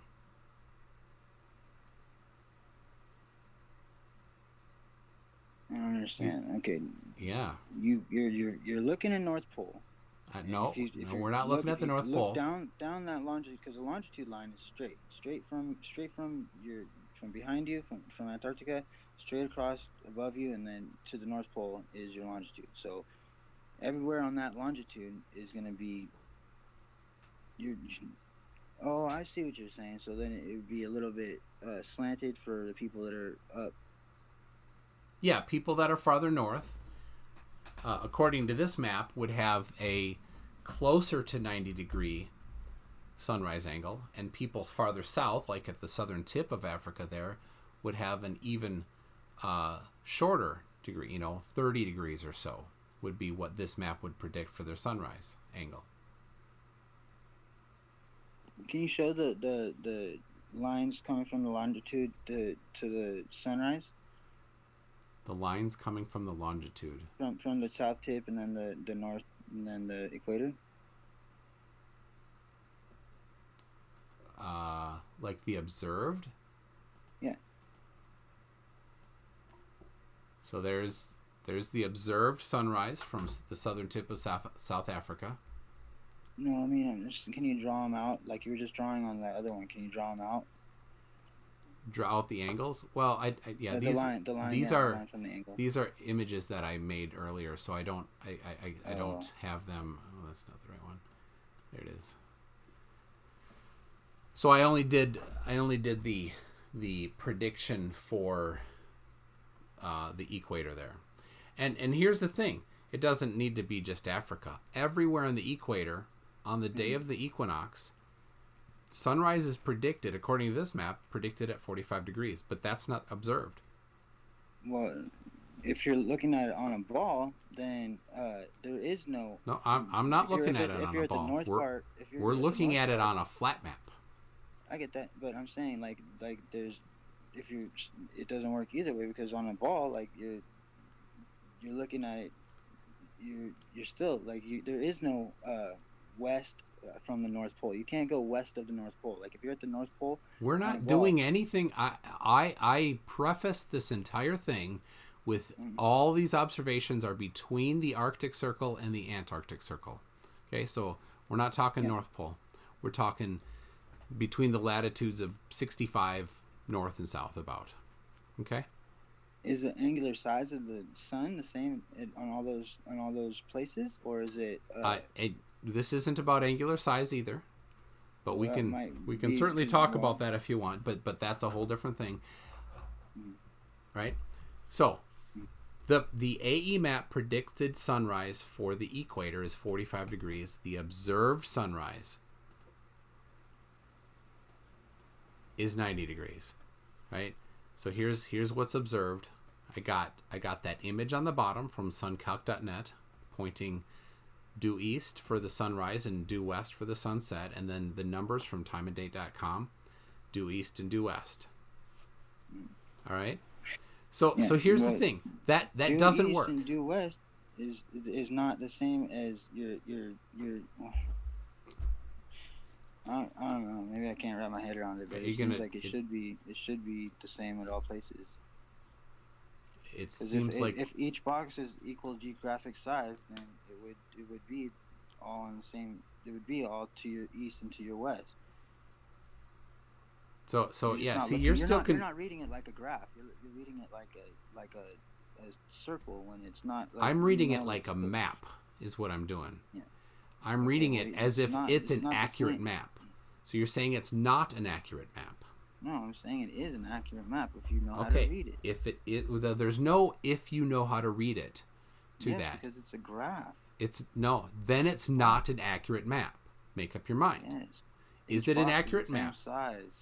But each box is not the same size on this piece of paper that we're looking at or this image we're looking at, right? Mm-hmm. So where are the instructions on how to use it? You don't know. No, it's just you can tell from the size of the. It's just you can tell. That it is. Absolutely, you're right. You can tell from the size of the continents that this map is screwed up and useless. So, now here's the deal. Yesterday, you poked at me, and I'll pull it up here. You told me all I needed to do was Google something, and I did. Yeah. Right. Yeah, no. Something you don't do. It seems. I thought that it did have it. I can't find it now, but I thought that it did. Maybe I was wrong. I thought that it said that on the legend that it. But I mean, it's common sense, really, when you think about it. But I guess I was just putting my own common sense into whatever I read somewhere. You're right. Common sense says this map is completely skewed. I'll agree with that. So, what is the accurate, non-skewed flat Earth map? We just because we don't have a map doesn't mean that. So here's the deal. All right, that's fine. That's fine. Just because here's the deal. I'll help. Doesn't mean it doesn't exist. I'll help. All right. So since the sun rises due east from the equator, we have to put the sun here. You see that? The sun has to be there. You don't have a choice. The sun has to be due east at sunrise. Now here's the deal. It also has to be due west at sunset, and it travels in a straight path everybody on the equator sees it travel in a straight path over the sky on the equinox. So the entire equator must absolutely, no question, be straight east-west, just like this picture. There's no question about it. You don't have any way to suggest anything else. It cannot be curved. The sun is not turning in a circle because observations say it can't. It rises due east and it sets due west and it travels a straight path through the sky. Now here's the next problem.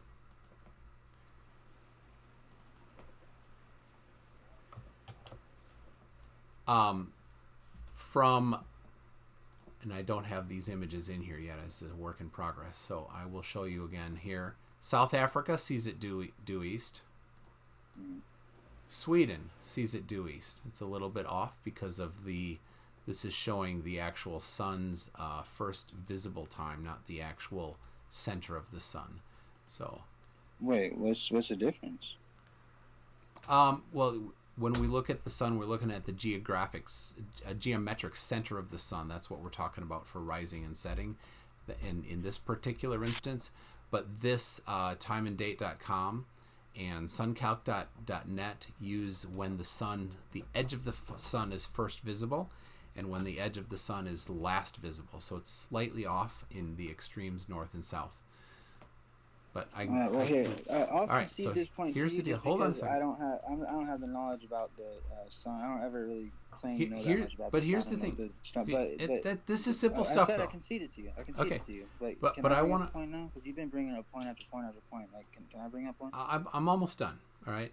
All right. I straightened out the equator. This is the only option for an equator on a flat map, okay, because of observations. In order to make it so that everybody due east, or sees the sunrise due east, then at the moment of sunrise, this is what the line of 20 degrees east must look like. It has to be curved like that. Otherwise, there's no way that people up in Sweden could look due east and see the sun. So this is how it must look at sunrise.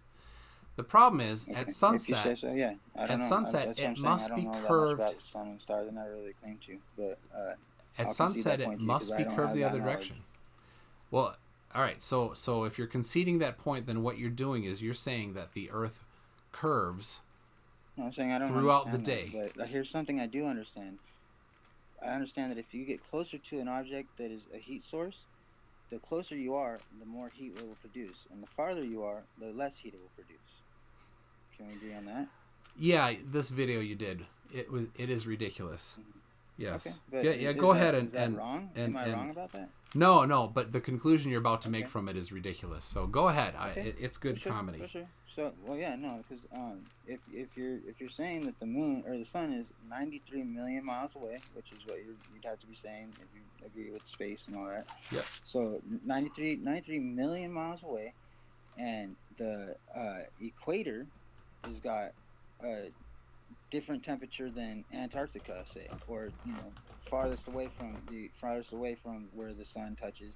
There's a massive degree difference. There's at least 100 degrees difference, like, because parts of Antarctica are 0 and below, and then the equator can get 100 or 130 sometimes, some places, right? So if you got 100 degrees difference in just 6,000 miles, right? Okay. Yeah, so 6,000 miles is 100 degrees difference. Would that not mean that every 6,000 miles that you go towards the sun, it's going to increase 100 degrees at least? Not at all. Not in the least. Okay, so how does heat work? Because I'm pretty sure that's how every other heat source works. You are, first of all, the Earth's weather is massively complex. And you are trying to bring it down into the simplest possible thing ever. So that right off the bat is absolutely ridiculous. But that's fine. I can educate you on these things. So here's the deal. Here is... The way the light hits the Earth is going to be... imagine you're the sun, okay? Mm-hmm. This is equinox, right? Mm-hmm. Now, when you send energy here, right, 1 square foot of surface is going to get 1 square foot of energy, right? But up here, these are at an angle, right? So that same square foot of light coming gets spread out over a larger area on the top. It doesn't matter what it gets spread out; it's still the same temperature light. No, that it absolutely matters. The light, it's that distance from the sun. It's 93 million miles from the sun. Let's back up for a second here, so that you understand. You're making claims about how energy works, but you have no idea what you're talking about. Okay, but you're saying that it's not gonna that if you step away from a fire, say, if you're 5 inches from the fire, and the fire has to, okay, let's use a flashlight, say, because go with the fire. Fire's good because we all feel its radiation. Okay, for sure. So if you're this far, 5 inches from a fire, is it not the same temperature up here as it is at the heel of your hand when you're 5 inches from it? The problem is that you're talking temperature instead of energy. Yes. Do you know the difference? It's a temperature. That energy has a temperature. No. There's a difference between temperature and energy. There's a difference between temperature and energy. No, you don't get it. It has a temperature. You are trying to equate temperature and energy. They're not the same. Energy has a temperature. You're trying to equate temperature and energy. Not equating. I'm saying that it has a temperature. I'm not saying it's the same. I'm saying this energy has a temperature. Right? This fire has a temperature. Right? Continue.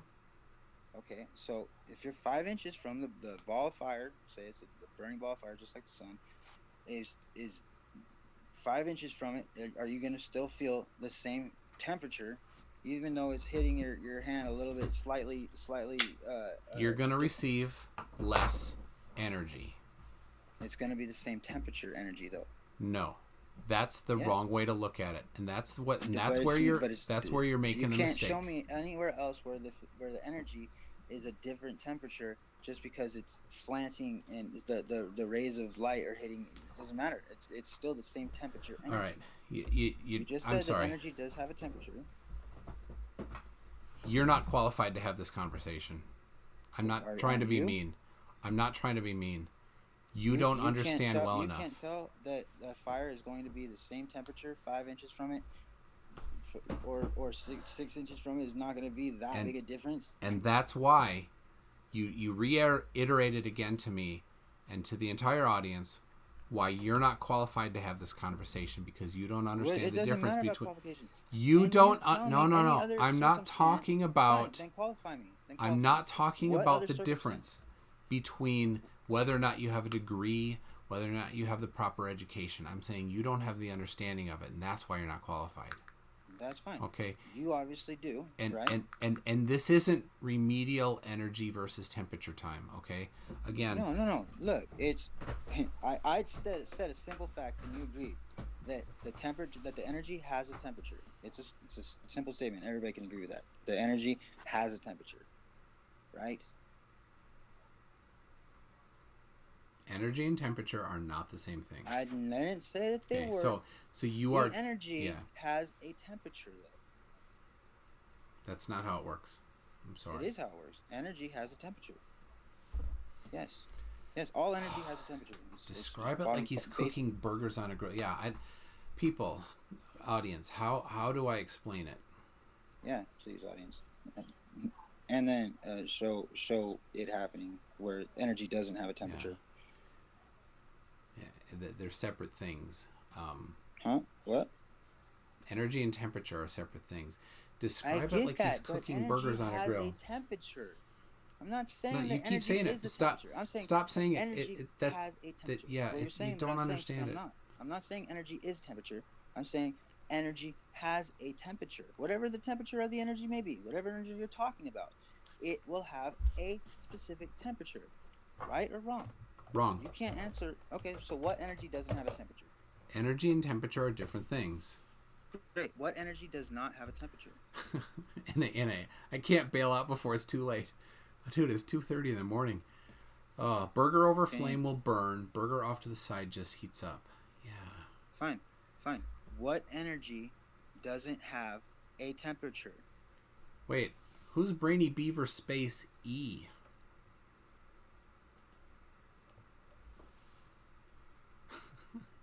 What energy does not have a temperature? All energy doesn't have temperature because they're different things. All energy. My other account okay, for I'm Very a person. Nice. I have a temperature. We're different things. Energy has a temperature. I'm not saying that energy is a temperature. Energy will be. You could put a thermometer on the energy coming from this light bulb. All right. You can put a thermometer and find that there's a temperature that the energy will produce here, and then that same energy is going to produce a different temperature down here, right? It still has a temperature. Yeah, this is probably inside of that light bulb has a temperature. It's energy. It has a temperature. I'm not saying it is a temperature. Yeah. Here's the deal. For you, having energy and temperature basically be the same thing is critical for your point. Why can't you answer and that's not how it works. Simple question. What energy does not have a temperature? All energies don't have temperature. Okay, so the energy inside that light bulb, I can't measure the temperature in there. You can measure the temperature of the light bulb, but it's not not expressed in units of energy. Okay, so let's do this. I'm not saying it is. It's expressed in units of temperature. What is the SI unit for energy? Let's start with that. You're asking me a question when I'm asking you a basic, simple question. Yeah, and I've answered it. It's not the same. I didn't say it was, Toon. You know that I'm not saying that.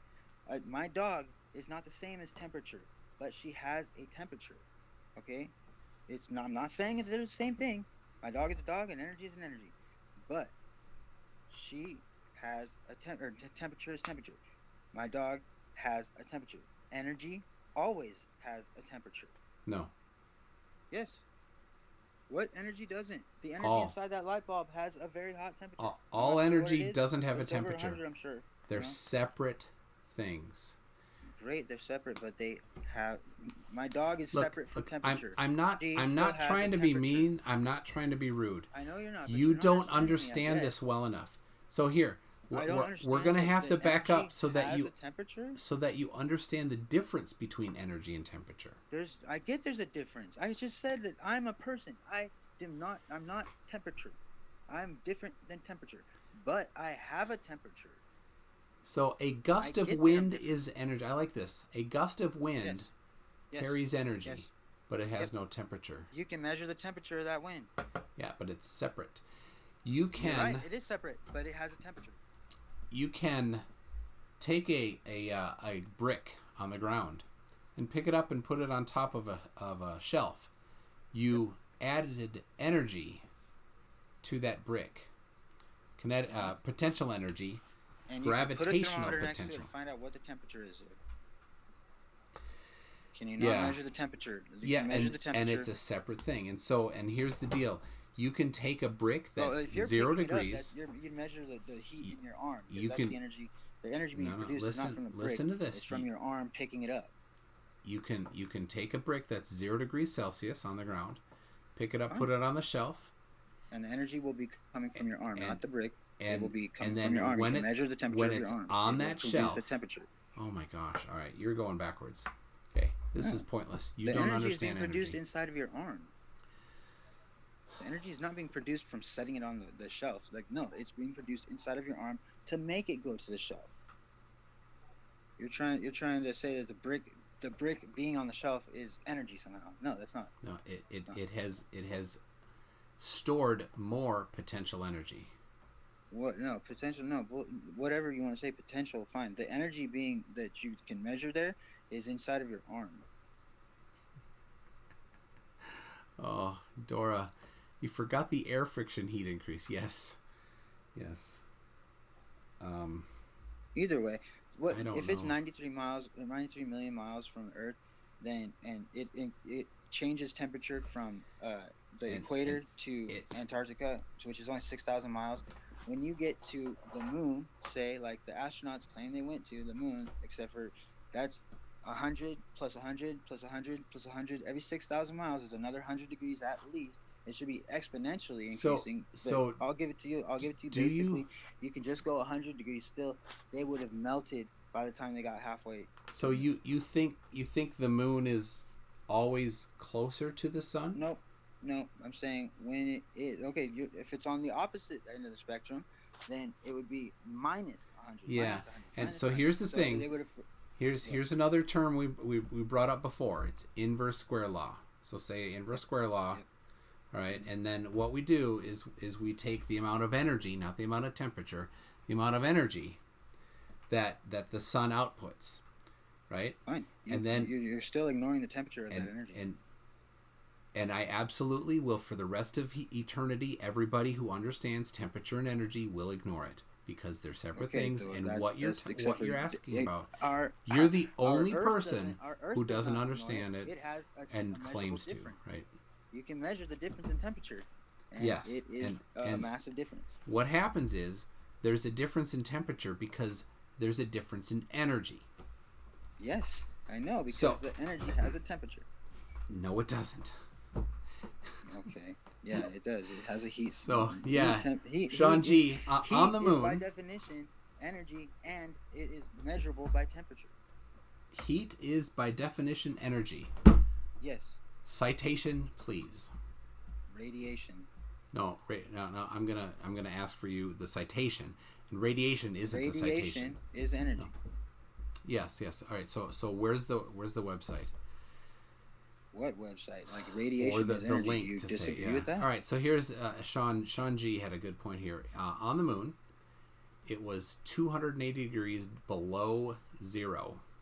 Yeah, is that Celsius? It was already below zero, 6,000 miles from the equator. Or Fahrenheit? Don't know. That doesn't matter a whole lot at that temperature. In the dark, and 260 degrees above zero in the sun. Except for it's 250,000 miles or 210,000 miles, when only 6,000 miles makes a 100-degree temperature difference. But when it should be increasing exponentially or decreasing you're, exponentially. You're missing, Fahrenheit. You're missing so many things. I know you always tell me that, except for you can never tell me what they are. You act like they're so simple, but you can never tell me. And I'm trying to, and we get hung up on step one because it's remedial classroom again. Step one is you want to admit that energy has a temperature. Absolutely, you're right. I won't admit that because this is remedial classroom again. You don't get it. We measure the temperature of the sun's energy. No, it's 100 degrees. It's 100 degrees in summer around where I live. That's not the temperature of the sun's energy. That's the temperature of the like air. That at nighttime. That's the temperature of the air. Okay. From what energy did it warm? There you go. So the energy that warmed it was from the sun. The sun. Yes. Thank you. Okay, so that energy created a temperature. So here's the deal, and we're back to this now. If we can go to this, right? You take a square foot of space of the sun's radiation coming towards 1 square foot on the equator when it's let's get some land under it there, right? When it hits there, right? 1 square foot gets 1 square foot of radiation. Up here, where it's hitting at a slant, one square foot of radiation covers maybe 2 square foot of area or 3 square foot of area in the extreme, right? It's still the same distance from the sun. It's approximately the same distance, energy, but the same amount of energy is spread over 2 or 3 times as much space. So they get What about a half or a the third. Air? It hits the air. It's not the air. And the air doesn't absorb much of the heat. The air doesn't absorb much of the heat. Most of it passes through. The clouds do reflect some of it. Fine. Now, and I can attest to this, and you can too. You're in Arizona at, I don't know, what are you, 35 degrees maybe north? I'm at 45 here. I was in Alaska last month, which is at 60 degrees north. So I went from 45 to 60 degrees north, right? And it was just a week. It was a trip that I chaperoned with a bunch of high school kids.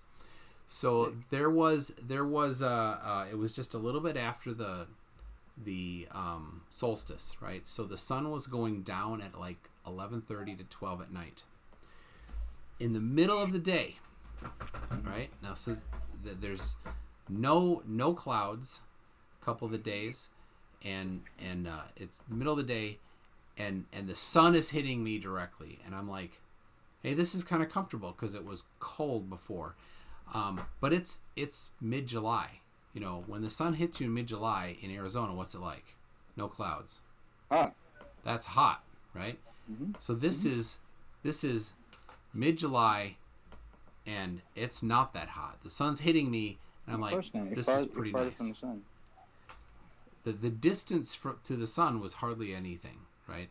And here's the real crazy thing: if the Earth were flat, Alaska's closer to the sun. Wait, Alaska's 45 degrees from the equator? Alaska's at 60 degrees north, where I was in Kenai. So that can't be closer to the sun. On a ball or flat. It's farther from, the distance isn't the thing. It's the angle, and it's how much the energy gets spread out. It is the distance, because the distance is, that's what's making every heat source, the closer you get, the hotter it is. It's simple stuff. You agreed with me at the beginning of this. No, the closer it is, the more energy you get from it. Great, and if it's a heat source, the hotter it feels. It can transfer, and can cause a higher temperature. But here's the thing. If it's a heat source, it will. There's no other point that you can show me. And you keep getting mixed up on this, and this is yet another thing that you and only you, not other flat earthers, have as a point of contention, because it's not an actual thing. You think you have something, but you don't, right? It's when there's when you take I know this. Flat earthers that agree with me. What are you talking about? Yeah, sure. There's a few, but for the most part, yeah. they don't want to look that ridiculous because it is completely against well-known science. Source so makes What? When you spread the same amount of energy over twice the area, you transfer each area. The area gets half as much energy. This Fine. isn't still complicated. The same temperature energy. It's not. Energy doesn't have a temperature, and you keep saying that. So I'm not going to go any more on this. Energy doesn't have a temperature. You think it does. Ask your audience. Does energy have a temperature? All right. Does energy have a temperature?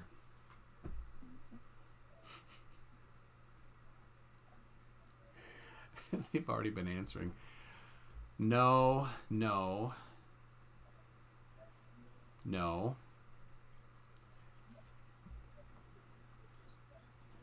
Astro Rex, that's not nice. Shanji says no. Kyle's disappointed mom says no. La Cerveza Más Fina says no. Wisconsin Siren says no. NANA says no. Okay. Fire is an energy. Yeah. So and far, it has a temperature. Not so far, one person. Every single one of them has lied for you. Because fire has a temperature, and fire is energy. Fire is not energy. Fire is yes, it is. Is a complex chemical reaction. And it is energy. And it's an exothermic reaction. True Blue's dog even says no. It is energy. You can't have a destructive force that is not made of energy. Oh my goodness. You have to have energy to fuel the destructive force. Like, fire definitely is energy.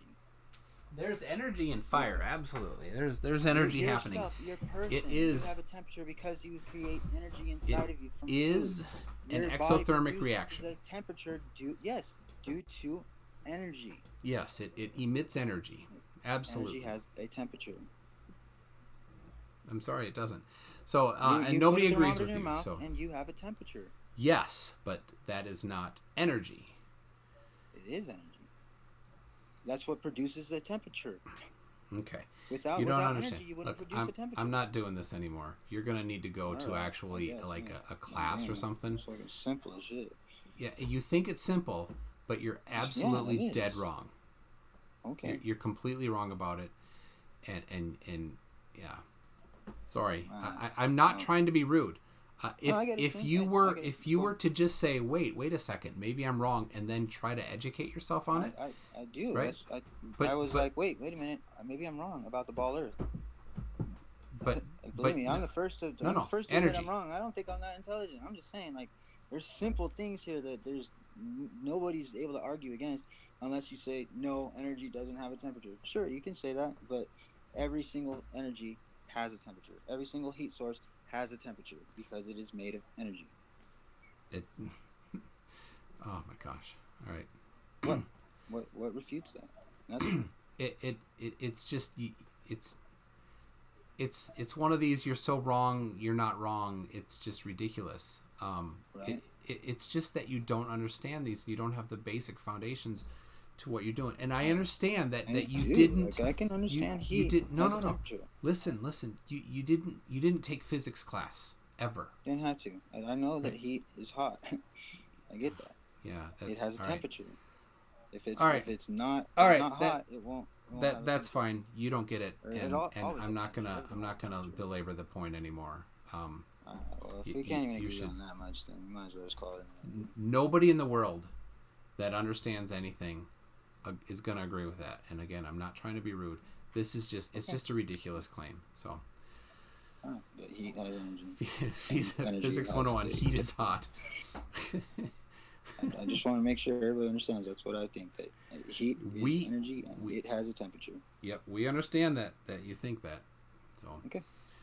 And nobody can provide. They can just say no, but they can't provide any. What do you think, Raccoon? Do you think heat is hot? Do you think heat has all energy has a temperature? Yes, everything has a temperature. No. Well, everything has a temperature, but is energy temperature? Does that make sense? No. Sorry. Energy is not temperature. Kitty doesn't. Never said that. You're saying I'm saying that, but I've never said that. I said energy has a temperature. What is the temperature of an electron? Oh, that's fantastic for a ball. What is the temperature of an? It's measured in energy. If it's an electron coming from fire, it might be pretty freaking hot. It's measured in energy. It's not measured in temperature. I get that it's measured in energy, but it still has a temperature. If it's an electron coming off of a fire, there's electrons coming out because it's an atom makes up everything, right? Makes up mass, right? If it's coming out of a fire, it has a temperature. Oh. You can say I'm wrong all you want, but it's just simple basic. So yeah. I suppose you could say that the photons still have the photons coming out. What energy? You could measure the temperature of the photons. Yep. What gave them a temperature? And the energy around them. Yeah, and you can transmit energy using that. But that's right. I'm not saying the same thing. I'm saying that the energy has a temperature. It's going to produce a temperature. Giant Midget Moto, how do you explain plasma creating ice? I don't understand that myself. I don't understand that. So, yeah, school has just started. See if he can go to a high school physics class for a semester. I graduated high school. So, well, look up energy. The Wikipedia page is a pretty good place to start there, and you'll see. Is. Yeah. You'll see. There's no place that will say that energy does not produce a temperature. Like, yeah. Just read up on that. The energy from the sun produces our temperature we measure outside every day. Yep. And still, does that mean you're not going to look at it? Look at what? Like if you can't tell me anything different, like then we're not disagreeing. You're just saying I'm wrong, which is the case here. Yeah. I'm saying you're wrong. But you're not showing anything that disagrees. There's a relationship, but it's not the same. We can measure the temperature outside, and the temperature is going to increase when the sun comes, and it's going to decrease when it leaves. We're not arguing anything. You're just saying that I can't take that temperature. Yeah, you're conflating temperature and energy. So yeah. No. Let's see. So what is the temperature of energy? Air has a temperature from the energy of the sun. Yep. Or from the lack thereof. Yeah, and you fail to understand the simple thing that when you spread out an energy distribution over double the space, half of the energy is there, and therefore there's going to be a difference in temperature. You can claim that, but the temperature of that energy is still the same. It doesn't matter at all. When you spread it out, you get half as much over each area. So, when all right, talking 93 million miles. That's fine. All right, it's been good having you. Yeah, you too, soon. Hope everything goes well with you. Have a good night. All right, we'll see you later. Everybody, thanks, everybody. I'm gonna head to bed and let's see. Oh, I should pull up studio mode. I gotta do my outro thing. So, all right, people. See you later. And bye.